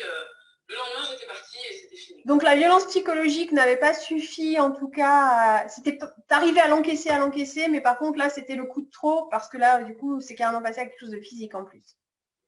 Ouais, mais j'ai même pas eu mal qu'elle me frappe. Hein. Oui, je comprends, c'était le geste. Ouais, j'ai compris en fait qu'elle me respectait pas et que j'avais même pas le droit en plus à la parole. Enfin, il y a un moment, quand tu te rends compte que tu t'appartiens vraiment pas et que tu n'es pas libre de discuter avec qui tu veux, ouais, là j'ai compris que non, je mérite quand même un peu mieux que ça, quoi, hein, même si je méritais peut-être pas Céline au moment de ma relation, mais je méritais quand même certainement pas de vivre une relation comme celle-là. Donc à partir de là, je suis partie. C'était ta limite. Il y a eu beaucoup de rechutes avec cette personne parce qu'elle m'a beaucoup aspiré, parce qu'elle avait la conviction que je retournerais vers Céline. Et qu'elle me l'a mis plein de fois dans le visage en me disant mais je sais que je vais retourner avec elle et je lui disais mais tu verras dans 6 mois tu m'écriras, je ne serai toujours pas avec Céline, c'est pas possible. Et voilà. Tu lui disais ça parce que tu pensais que c'est ce qu'elle voulait entendre ou parce que tu le croyais toi? Parce que je le croyais moi et parce que j'étais fatiguée en fait de justifier mon lien avec Céline. D'accord. Je n'ai jamais parlé de flamme jumelle avec cette personne, mais je lui ai expliqué que voilà, c'était 4 ans de ma vie, que c'était la mère de mon fils, que c'était indéfectible, donc arrête de te battre contre ça, tu verras bien que c'est toi que j'aime et que je vais pas aller avec elle. Mais mon cœur était avec elle pourtant, donc tu vois, on est infidèles quand c'est comme ça, on fait des conneries quand c'est comme ça. Donc voilà, donc j'ai appris à couper et là, ça fait 17 mois que je suis dans mon appartement seule avec mon fils. Et que du coup, je suis tombée bien bas parce que je me retrouve toute seule, mais que je n'ai pas envie de démarrer quoi que ce soit non plus, que je veux personne, en fait, je veux juste être tranquille. T'as besoin de te reconstruire, tu dirais? Ouais, complètement. Et puis j'ai besoin de me réaccepter, j'ai besoin de temps pour moi. J'ai l'impression que j'ai été pendant 4 ans persécutée. Ouais, les 4 ans que j'étais pas avec Céline, j'ai l'impression d'avoir été persécutée dans tous les sens, de faire mon deuil, de gérer la maladie, de gérer une personne, de 3 enfants. Enfin voilà, j'ai été en surcharge mentale, quoi. Oui, en fait, un épuisement, donc tu as besoin non seulement de te reconstruire peut-être bien après cette relation potentiellement toxique ou en tout cas destructrice ou en tout cas pas aidante pour toi. Et en même temps, moi j'entends besoin de te construire tout court de l'intérieur. Oui. Enfin, je sais pas, je veux pas mettre des mots dans ta bouche, hein, mais c'est ce qui me vient là. Bah, c'est ce que j'ai ressenti aussi. Ouais. Alors au départ, quand j'ai eu cette maison-là, j'avais envie de rien faire, j'ai pas déballé l'immeuble, il y avait vraiment le strict minimum pour qu'on puisse y vivre. Mais j'étais un peu en... Voilà, c'était très latent à l'intérieur de moi, j'étais en stand-by, j'étais complètement coupée. Donc j'arrivais pas à me projeter parce que la solitude, c'était nouveau pour moi, j'ai jamais été vraiment seule, quoi. Et puis là, depuis Noël, je bricole, je me remets à faire des choses, je me remets à lire, je me remets à apprécier la musique, je me remets à faire des choses toute seule et à aimer le faire, quoi. T'avais des peurs? Non. D'accord. Après ta séparation avec cette personne, les peurs étaient plus là? J'avais juste peur, en fait, qu'elle revienne et que je ne puisse pas être indisponible, en fait. Alors que c'était le but, c'était que vraiment, quand on arrête, maintenant, je ne serai plus disponible pour toi, je ne t'aimerai plus. Voilà. Donc ça a été compliqué et ça, c'est un lot de rechute aussi, hein, parce que c'est des personnes qui sont imposantes et elle, en tout cas, c'était une personne imposante et très, on va dire toxique, mais voilà, elle prenait beaucoup, beaucoup de place et j'avais pas le temps de penser. Donc j'ai quitté mon travail, j'ai changé de travail, maintenant j'ai un travail où j'ai beaucoup, beaucoup de temps pour moi et voilà, et c'est parfait. Et je pense que c'est là que le travail commence aussi, c'est quand on se laisse le temps de penser et qu'on s'ennuie et que, voilà, on a besoin de cette étape-là, quoi. Donc là, j'en suis là, c'est pour ça que je pense que je m'éveille tout doucement. Ouais. Ah, c'est trop beau. Alors maintenant, amène-nous à là. Est-ce qu'il y a autre chose à ajouter à part, voilà, aller vers qu'est-ce qui s'est passé il y a 48 heures pour toi? Déjà, le 5 janvier, je sais pour qui, pourquoi, j'ai eu une soirée pourrie. Pourtant, j'étais toute seule, il ne s'est rien passé de spécial, il n'y a pas eu d'événement particulier. Mais une soirée où je n'arrive pas à dormir, je ne suis pas bien, je suis un peu remuée à l'intérieur. Du coup, je te parle de cette soirée-là parce que peut-être qu'elle a son importance. Ouais, non, mais c'est bien si tu en parles, c'est qu'il y a sûrement sa raison d'être, ouais. Ouais, j'arrive pas à m'apaiser, je suis agitée, je suis pas bien. Du coup, je me dis, bon, allez, je vais peut-être écrire me fera du bien parce que je démarre un film, ça me fait rien, ça m'ennuie, j'essaie de lire, j'arrive pas à me mettre dedans. Donc, je dis, bon, allez, j'écris et peut-être que je vais vider un peu tout ça là parce que je comprends pas ce qui se passe à l'intérieur. Et puis en écrivant, je finis par me laisser aller. Et là, j'ai l'impression de vivre une sorte de lâcher prise. Et je finis par parler à Céline en plus. En écrivant, j'ai l'impression que Céline m'entend ou que je vais lui envoyer ce bout de papier. Tu vois, quelque part, au fond de moi, je suis en train de me dire, allez, c'est bon, quoi, lâche les chevaux, arrête de réfléchir, ça y est, je n'aime plus personne en fait. À part cet amour que j'ai pour toi qui est très platonique du coup, mais je sais pas, c'est juste cette connexion-là qui me Pardon. Et donc voilà, donc j'écris, et puis voilà, je vais me coucher. Et tu lui envoies pas? Non, je lui envoie pas, mais j'ai même pas relu ce que j'avais écrit, parce que c'est un bazar, hein. Mais ça n'a pas de sens, je pense, à ni queue ni tête, j'ai juste évacué, enfin je sais pas, je lui ai parlé en tout cas. Et puis hier matin, avant-hier matin. Donc il se passe rien après le 5 janvier de notable, de particulier, tu construis, tu continues à avancer doucement dans ta vie, tranquillement. Exactement. Ok. Ouais. Je peux pas romancer, il ne rien passer de spécial, c'est vraiment rien de particulier, quoi. Et donc avant-hier matin, je me réveille, alors pourtant j'ai pas rêvé d'elle, il s'est rien passé de spécial, j'ai pas eu une soirée, enfin, c'est rien passé. Et donc je me prépare pour emmener mon fils à l'école, etc. Mais je me sens vidée, quoi. Vidée, mais dans le bon sens, pas vidée comme j'ai pu me réveiller vidée par moments d'épuisement, de ce que tu veux. Je me suis réveillée, mais j'étais bien. Et je me suis sentie envahie, en fait, par comme un voile, en fait. J'ai été tout à coup déchargée, je me suis réveillée, j'avais le corps léger, et pourtant j'ai mal au dos depuis toujours, depuis Céline, j'ai mal au dos, en fait. C'est ça qui est fou, mais j'ai l'impression que j'ai les épaules surchargées, et là, plus rien, quoi. Donc ok, bon, je me pose pas de questions, j'emmène mon petit à l'école, je rentre à la maison, et puis là, j'ai juste une envie, c'est d'aller me couponner. Donc je me fais jolie, je me prépare et tout ça, je me lisse les cheveux. Alors ce n'est pas du tout mon genre. Hein. Ah bon? Mais voilà, je suis pas du genre à me maquiller ou à me coiffer, à en faire des pièces, sauf quand j'ai rien prévu. Mais là, je sais pas, je le fais, quoi. Et je me dis, et puis je me trouve jolie, et puis je me regarde, et puis je pense à Céline, et puis j'ai l'impression de retrouver mon visage de quand j'étais avec elle, limite, quoi. Oh, wow. Détendue, apaisée, je m'apprécie comme je suis, enfin, ce qui ne m'était plus arrivé. Depuis ma séparation, depuis que j'étais avec cette personne avec qui j'étais, qui me dénigrait un petit peu quelque part. Donc je me suis valorisée tout à coup en fait. Donc je sais pas si c'est mon subconscient, je sais pas si c'est ma volonté, je ne peux pas te rajouter beaucoup plus de détails. Tu sais ce qui me vient moi? Après peut-être que ça m'appartient. Tu sais ce qui m'est venu en t'écoutant? La bague. Ah, même pas. Mais d'une autre manière peut-être, tu vas nous en parler dans un instant. Non, je me suis dit, on dirait que tu es tombée amoureuse de toi en fait. Ah, je sais pas. Comme si tu t'étais mis à t'aimer et que tout d'un coup tu voulais être... Alors attention, c'est carrément mon interprétation, tu me diras, Séverine, là t'es carrément à la ramasse.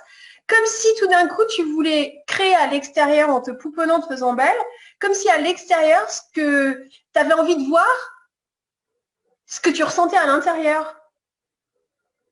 Comme s'il fallait que l'extérieur ressemble à l'intérieur, comme si tout d'un coup, ça y est, tu étais consciente de ta beauté, en fait.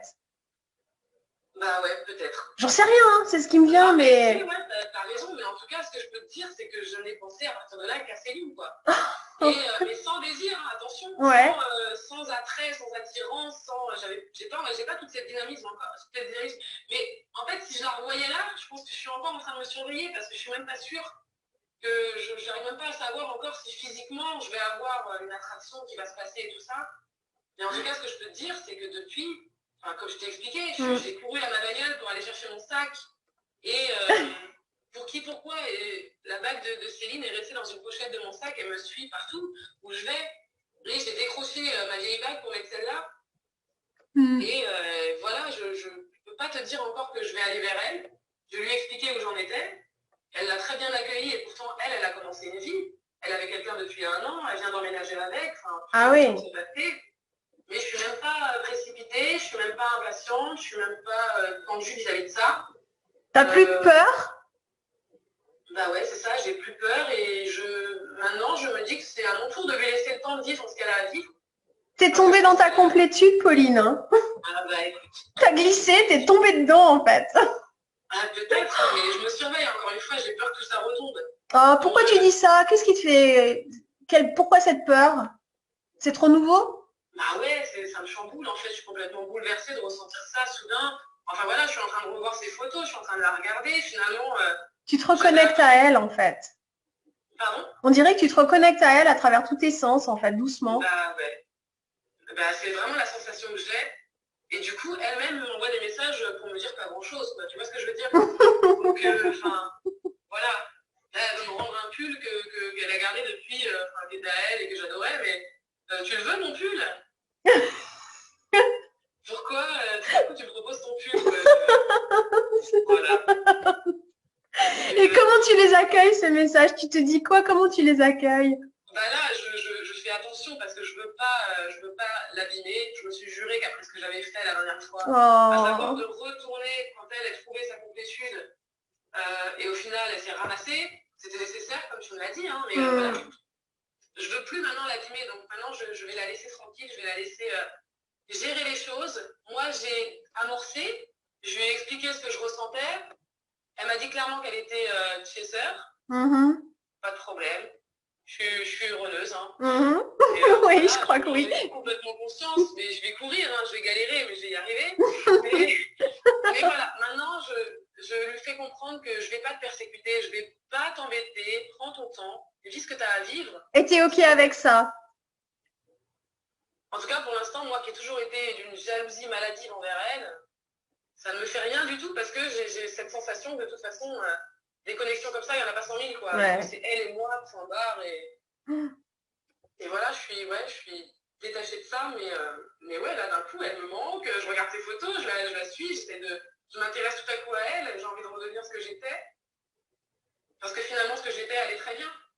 Donc voilà. Mais c'est pas un manque. Moi, ce que j'entends, c'est que c'est pas le même manque qu'avant. C'est pas un manque douloureux. On dirait que c'est vraiment détaché de la dépendance affective. C'est juste que c'est peut-être plus l'envie, en fait, simplement d'elle dans ta vie. Autrement, je sais pas comment toi tu le traduis, mais j'ai pas le sentiment qu'il y a le manque négatif, en fait. Voilà, c'est ça. Moi, comme je te disais, j'ai l'impression de me réveiller de 3-4 ans de coma où j'ai pas eu le temps de penser. Ah bah oui, la personne toxique, excuse-moi de la nommer comme ça, mais du coup, c'est vrai que ça prend beaucoup de place, j'imagine.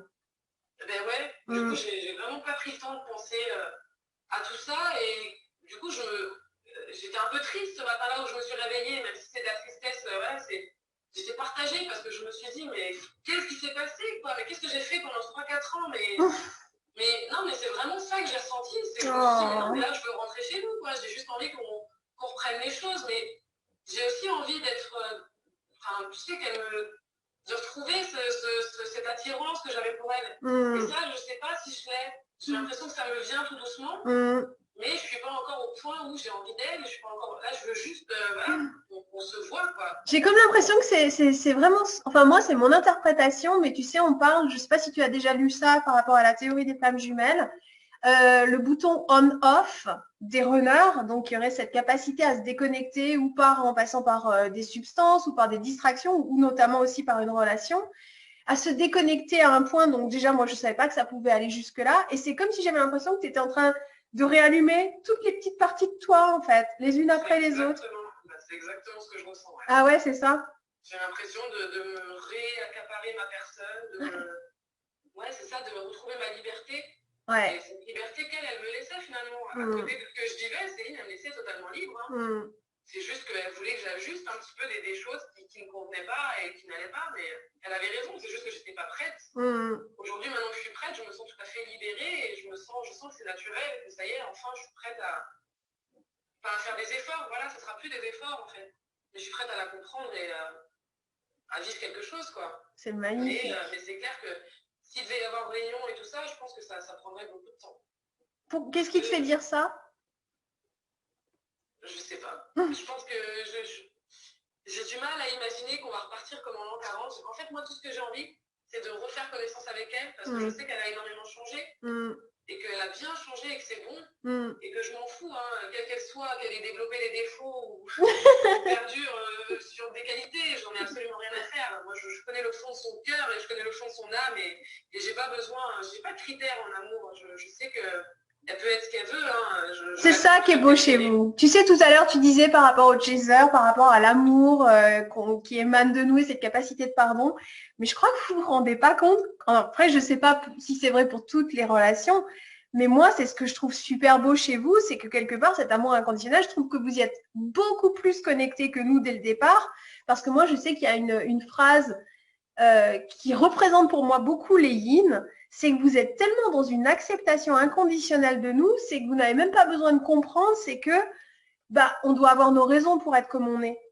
Et ça, moi, je l'ai entendu de la bouche de mon runner tôt, c'est ce qui m'a fait tomber complètement, mais folle de lui, quoi.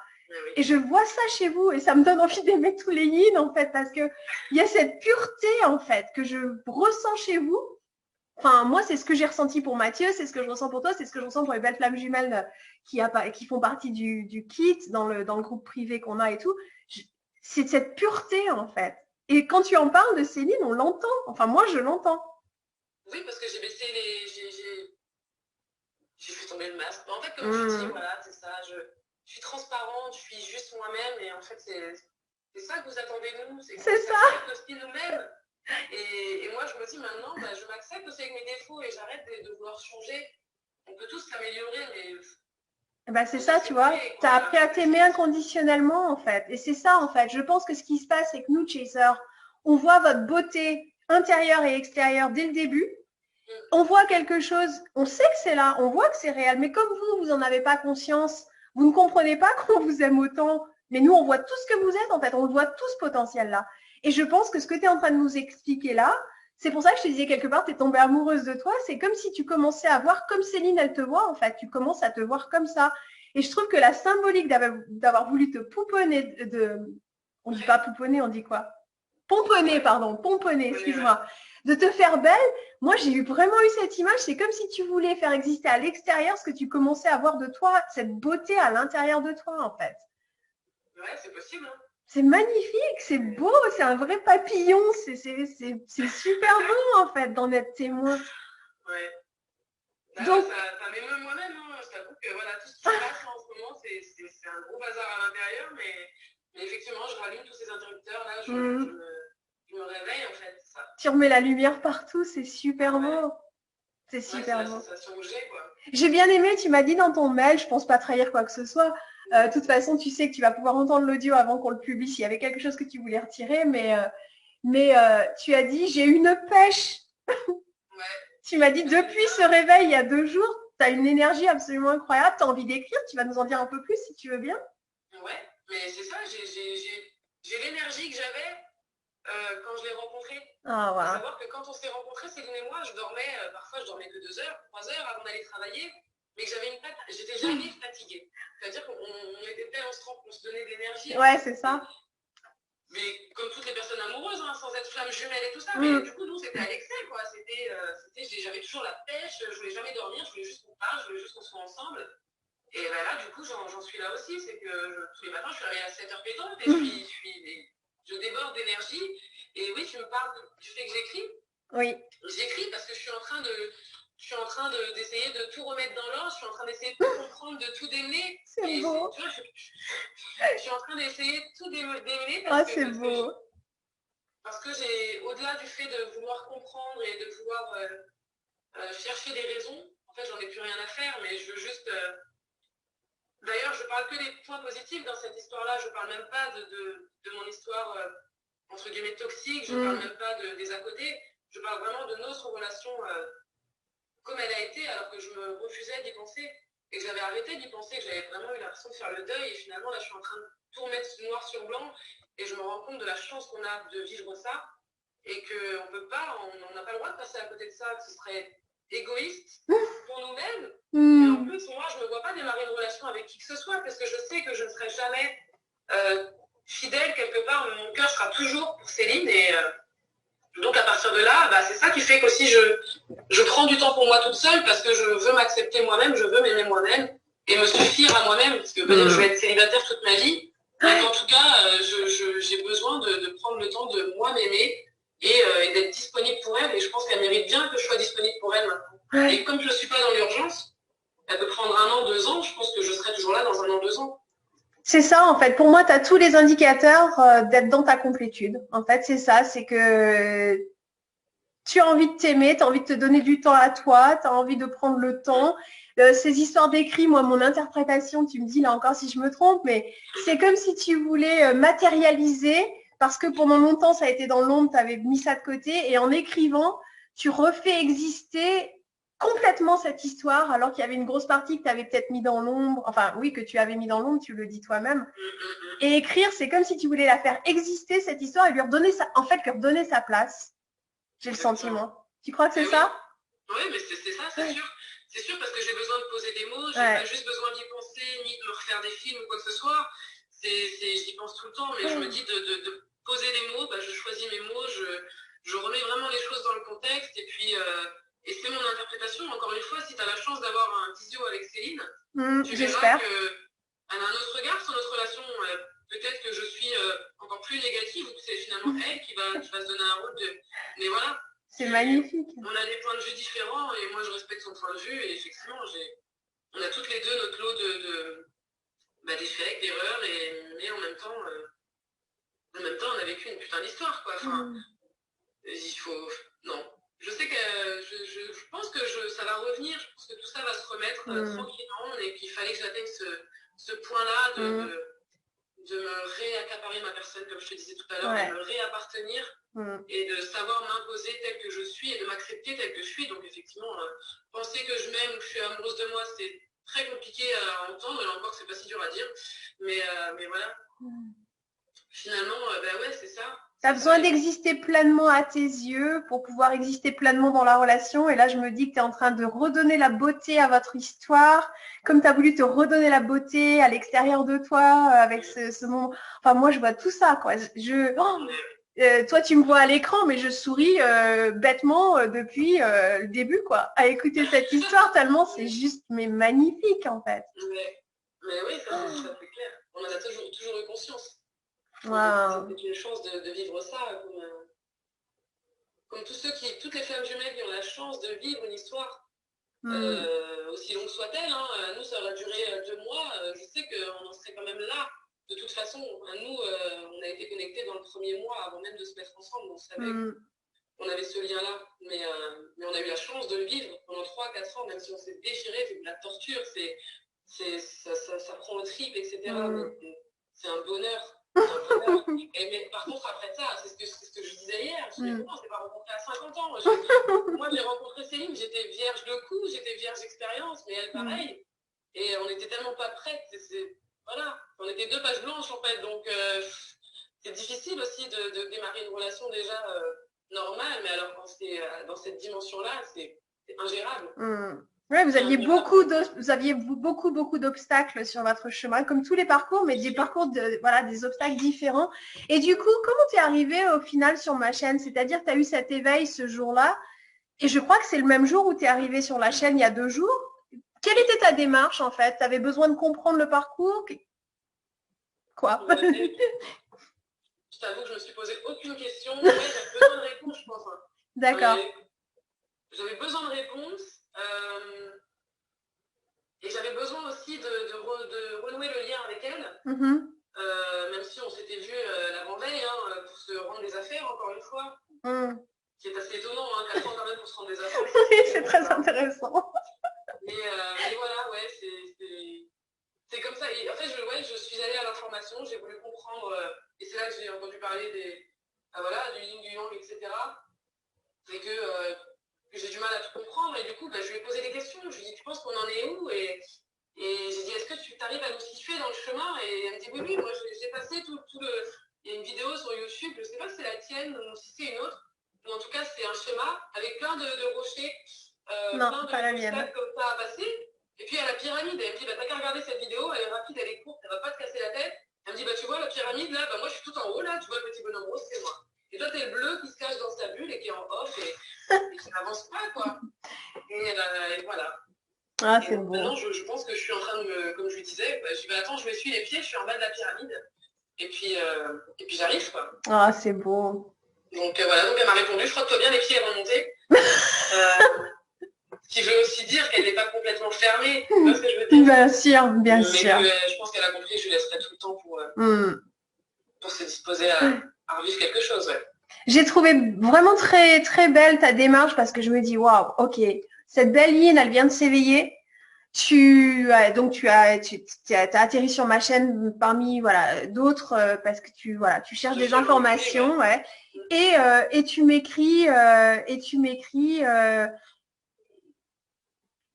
je sais pas comment l'expliquer. Moi, ton message, il m'a bluffé. Déjà, je vois une belle Yin qui est éveillée depuis 24 heures, qui est dans une telle dynamique, qui va de l'avant, qui a envie de communiquer, qui est là, en fait, qui a juste, ouais, tu as envie d'exister, en fait. Et moi, c'est vrai que sur le coup, bah, mon côté un peu yang de me dire, ouais, ok, oh, c'est chouette, j'ai super envie de l'interviewer, mais bon, bah, d'abord, il faut que je fasse ça, j'ai une grosse semaine, il y a ça à faire, ça. Puis tout d'un coup, ton message, c'était obsessif pour moi, c'était obsédant, c'est-à-dire, j'arrêtais pas de me dire, non, mais elle est toute fraîche, toute éveillée, on peut pas la laisser comme ça, elle vient, en plus, elle fait la démarche elle-même, mais tellement, tellement, tellement envie d'entendre ce témoignage, et maintenant, je comprends mieux pourquoi, parce que c'est juste magnifique ce qui s'est passé pour toi. Ouais. Et c'est d'autant plus magnifique quand ça se passe à l'intérieur. Ouais, j'imagine. C'est la première fois que je fais ça. Hein, tu vois, j'ai jamais envoyé quelconque commentaire, même sur une page YouTube ou Facebook ou rien du tout. J'ai jamais été active à ce niveau-là. Et c'était ta vidéo numéro 77, je crois, dont je t'ai parlé, où voilà, tu as cette curiosité-là que je comprends pour les runners. De vouloir interviewer des yin. Voilà. Et en fait, je me suis tellement reconnue là-dedans parce que je me suis dit, mais non, mais... Et du coup, j'ai eu envie de t'écrire pour te dire à quel point, effectivement, on galère, mais vous êtes vraiment, vous aussi, beaucoup dans le contrôle et c'est fatigant. Et, bien sûr. Tu vois, toutes ces choses-là que je voulais, mais sans amertume, rien du tout. Non, c'est ça qui est beau. Je l'ai capté tout de suite. Ton message était magnifique, en fait. Hein.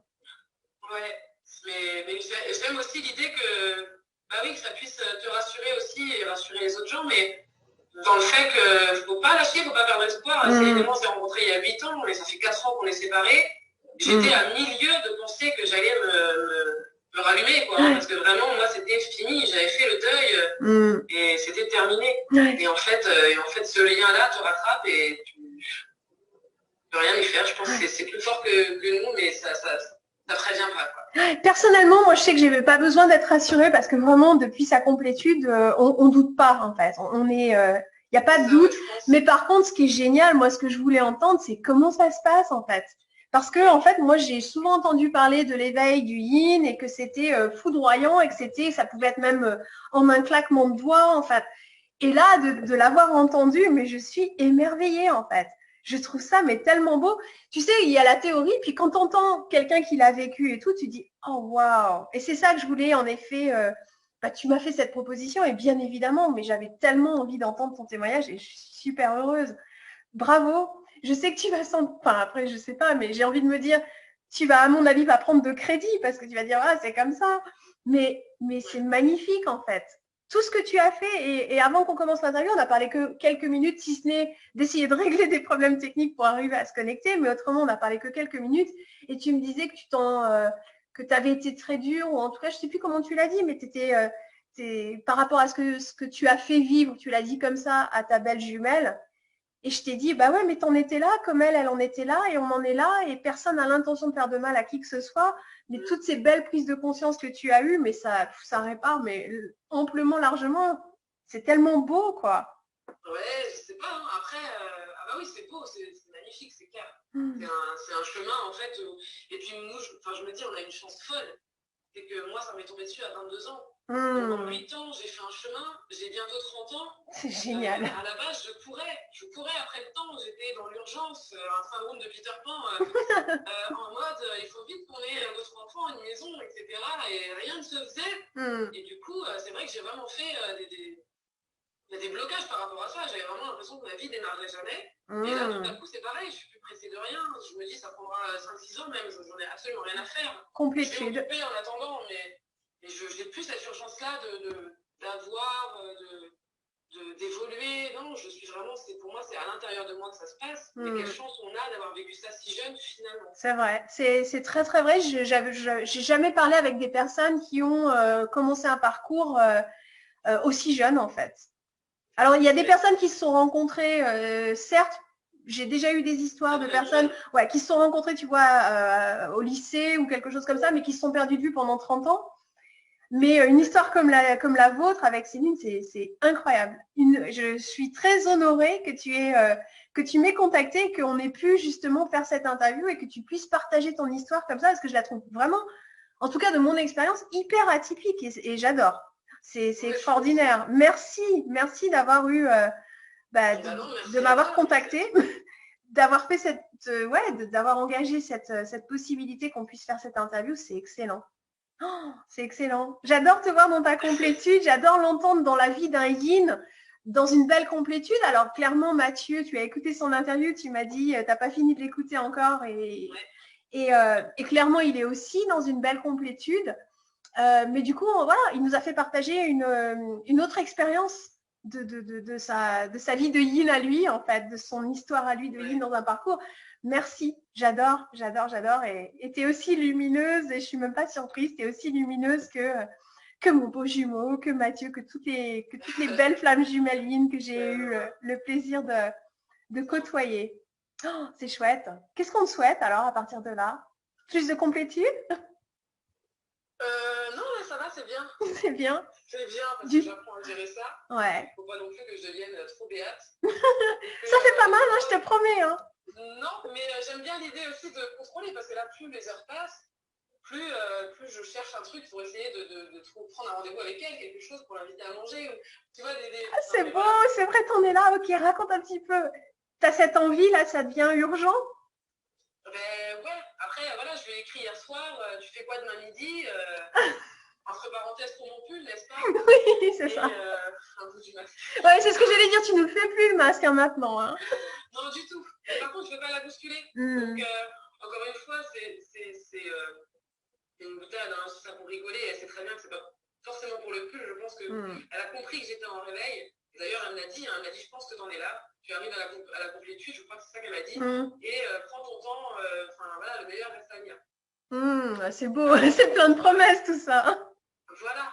Après, voilà, elle est dans une histoire, elle emménage, elle est encore, elle démarre quelque chose. Donc je veux pas non plus la bousculer et puis dire bah non, tu quittes tout et puis tu viens, je rentre à la maison. Je m'autoriserai pas à faire ça. Et puis elle mérite pas ça non plus. Moi, je veux qu'elle aille au bout de son histoire et je veux pas qu'elle se sépare pour moi. Je veux qu'elle se sépare parce qu'elle se rend compte que c'est pas ce qu'il lui faut, que quelque part peut-être que c'est. Et puis peut-être qu'il faut le galère aussi. En fait, moi j'ai envie qu'elle me fasse galérer maintenant. Parce que je sais que c'est ce qui va me donner aussi un peu de niaque, quoi. Je pense que j'ai envie de la mériter. J'ai pas envie que... Tu crois pas que ce que tu as vécu les 4 dernières années, c'est suffisant en termes de la mériter? Non, parce que moi j'ai l'impression qu'elle a beaucoup plus donné que moi et que moi j'ai été très égoïste. Parce que je me suis fait passer avant elle, j'ai fait passer une personne avec qui j'ai pas cette connexion-là avant elle et ça je trouve ça fou, quoi. Mais non, moi je suis prête maintenant à lui laisser le temps et puis à ramer un petit peu s'il faut. Oh, t'es trop belle. C'est qu'il me faut. C'est peut-être de ça dont j'ai besoin. Donc, mais attention parce que... C'est comme si tu avais... Excuse-moi, je t'ai coupé, ça allait être intéressant. Je suis désolée.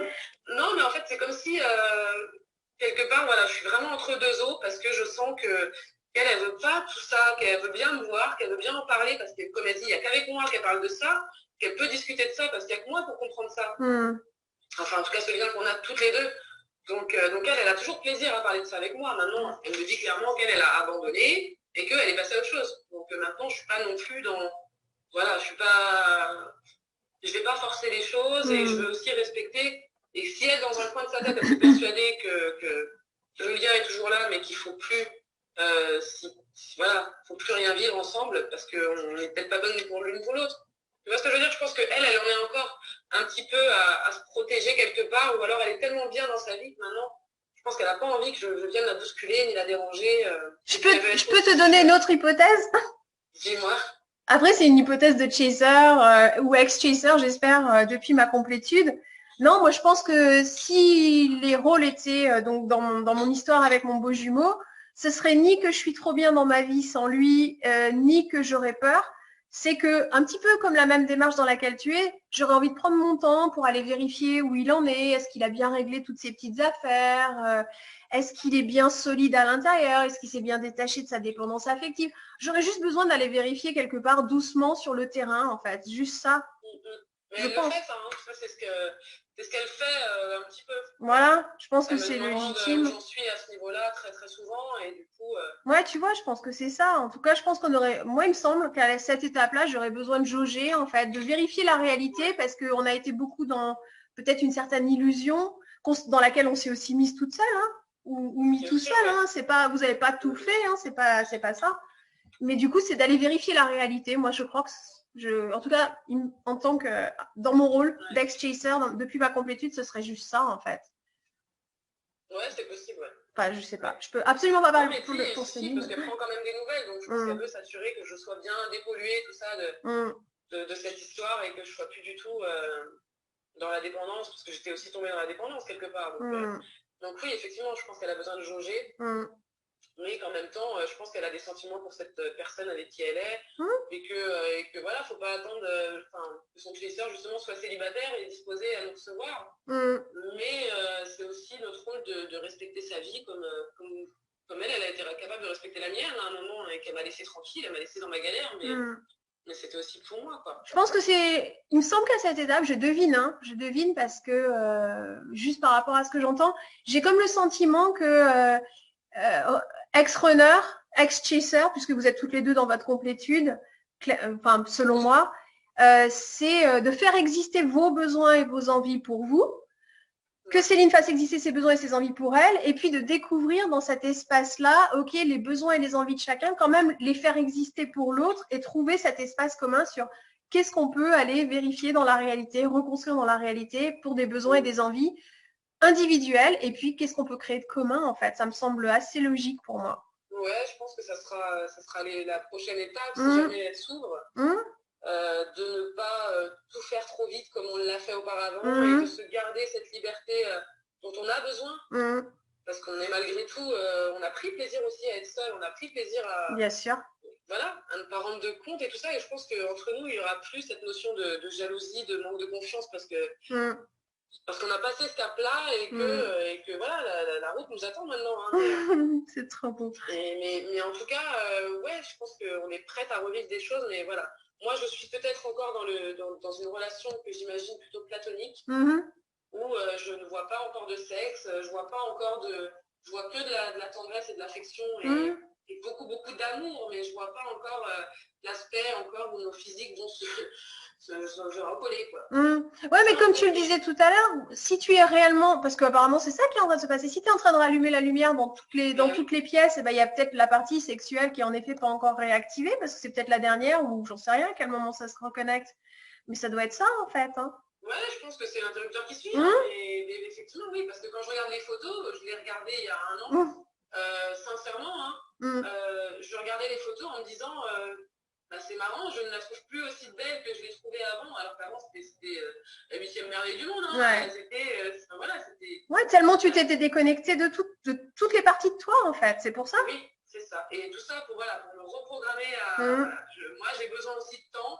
Et je veux être sûre qu'elle me laissera ce temps-là et qu'elle ne va pas vouloir du coup repartir dans la précipitation sur le plan physique, en tout cas, voilà. Bah, je pense que c'est là où justement, je pense que c'est là où l'ex-runner, qui serait toi, donc, apprend aussi à poser les limites de son rythme et de faire exister aussi son rythme, de dire à Céline, si elle revenait, c'est de dire, bah voilà, moi je veux, mais on trouve un rythme qui nous convienne à toutes les deux, en fait. Ah ouais, je pense, ouais. C'est beau. Oui, pour elle, je pense que c'est important, ouais. C'est beau, ouais, c'est beau.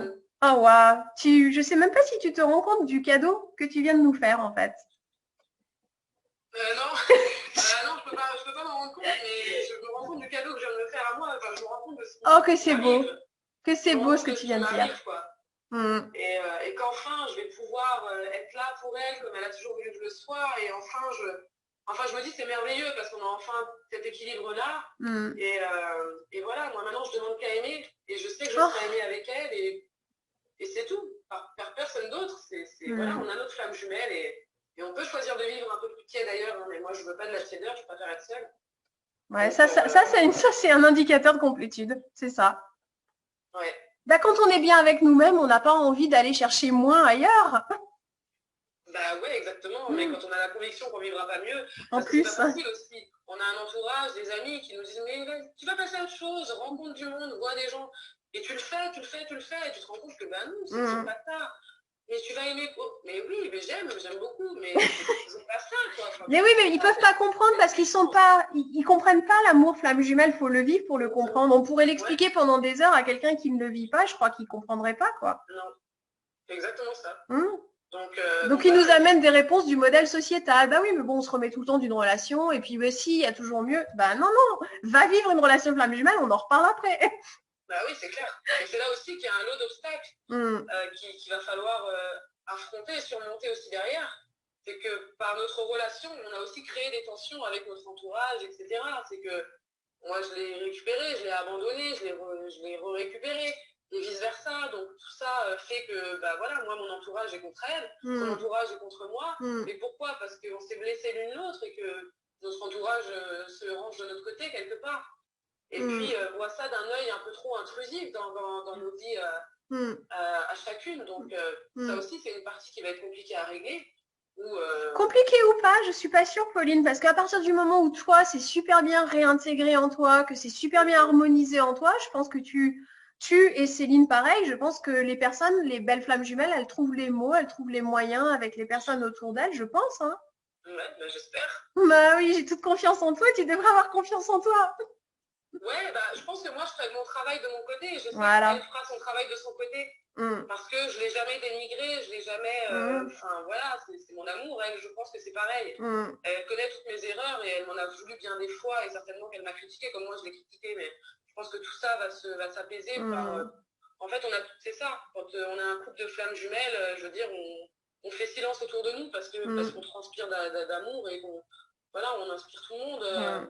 À ce niveau-là, donc bon. C'est même certain. Alors ça, c'est une conviction que j'ai aussi. Ouais, c'est magnifique, c'est beau. Exactement, ouais. Waouh. Voilà. Je suis toute ramollie. Je trouve ça magnifique. Ah, j'adore. Merci pour le cadeau que tu viens de me faire et que tu feras aux belles personnes, aux belles flammes jumelles qui vont l'entendre. Runner comme chaser, magnifique, magnifique, magnifique. Oh, merci, Pauline. C'est moi qui te remercie. Ça m'a fait du bien et même d'en parler, tu vois, ça permet aussi de trouver un petit peu des petites clés, des petites choses que j'avais aussi oubliées. Ah, chouette. C'est beau parce que je te disais au début de l'interview, il faut que ce soit dans les deux sens, il faut que toi aussi tu trouves quelque chose. Donc, tu confirmes que ça a été aidant pour toi d'en parler. Ah bah, je te confirme que chacun devrait reprendre tes questions déjà et puis essayer de se faire les réponses. Et en fait, effectivement, il y a des choses auxquelles on ne pense pas et où on ne fait pas le lien. Et bah, tu vois, des fois, tu me fais faire un peu le lien entre des choses. Et ça me permet de démêler encore un peu plus. Donc, excellent, excellent. Oh, merci, merci. Mais merci à toi. Génial. Bon, je vais arrêter l'enregistrement. Nous, on va se dire au revoir tranquillement. Mais est-ce qu'il y a quelque chose que tu veux ajouter? Un message aux flammes jumelles, qu'elles soient chaser ou runner Bah, baissez pas les bras. Ne vous précipitez pas. Je peux aussi dire ça parce que moi, j'ai été dans l'urgence aussi de me dire, mais je sais que c'est elle, alors il faut que j'arrête tout ce que je suis en train de faire là. Mais franchement, moi, à un moment, je me suis dit, je vais aller au bout des choses. J'ai compris le message. J'essaye, ça ne marche pas. J'insiste.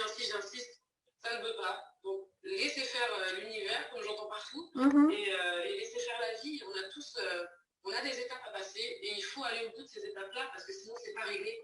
Et si c'est pas réglé, on n'est toujours pas exposé à la relation. Donc, vraiment, moi, si j'ai bien compris un truc, même si oui, j'entends, il y a des personnes, ça fait 30 ans. Moi, ça fait que 8 ans, donc finalement, c'est pas énorme. Même si ça paraît. C'est long quand même. Ouais, c'est long quand même, c'est long, ouais. 4 ans de préparation, c'est très très long, mais voilà, il faut faire ce travail-là. Et encore une fois, même si je suis en complétude et qu'elle aussi est en complétude, je réalise tout à fait que ça pourra prendre encore 1 an, voire 2 ans, voire peut-être 4 ans. Mais ou pas, belle personne que tu es. Et peut-être que la semaine prochaine, elle prend sa valise et elle rentre à la maison.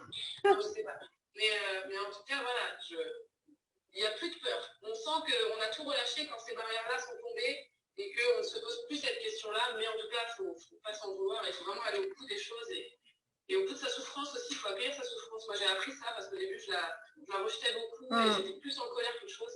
Et à un moment, j'ai accepté ma tristesse et j'ai accepté que ça me manquait et je n'ai pas cherché à me changer les idées par des choses extérieures. Je me suis confrontée à ma solitude et je pense que c'est important pour tout le monde de passer par ces... Ah bah ça, je pense que là, tu t'es fait un beau cadeau en ayant ce courage-là d'arrêter de chercher à l'extérieur les distractions et tout. Là, tu as osé regarder à l'intérieur. Ça a été clé, là, je pense. Hein. En tout cas, c'est ce qui, moi, m'amène ici. Quoi. Merci. Merci. J'arrête l'enregistrement. Nous, on se dit au revoir tranquille. Mais un immense, immense merci.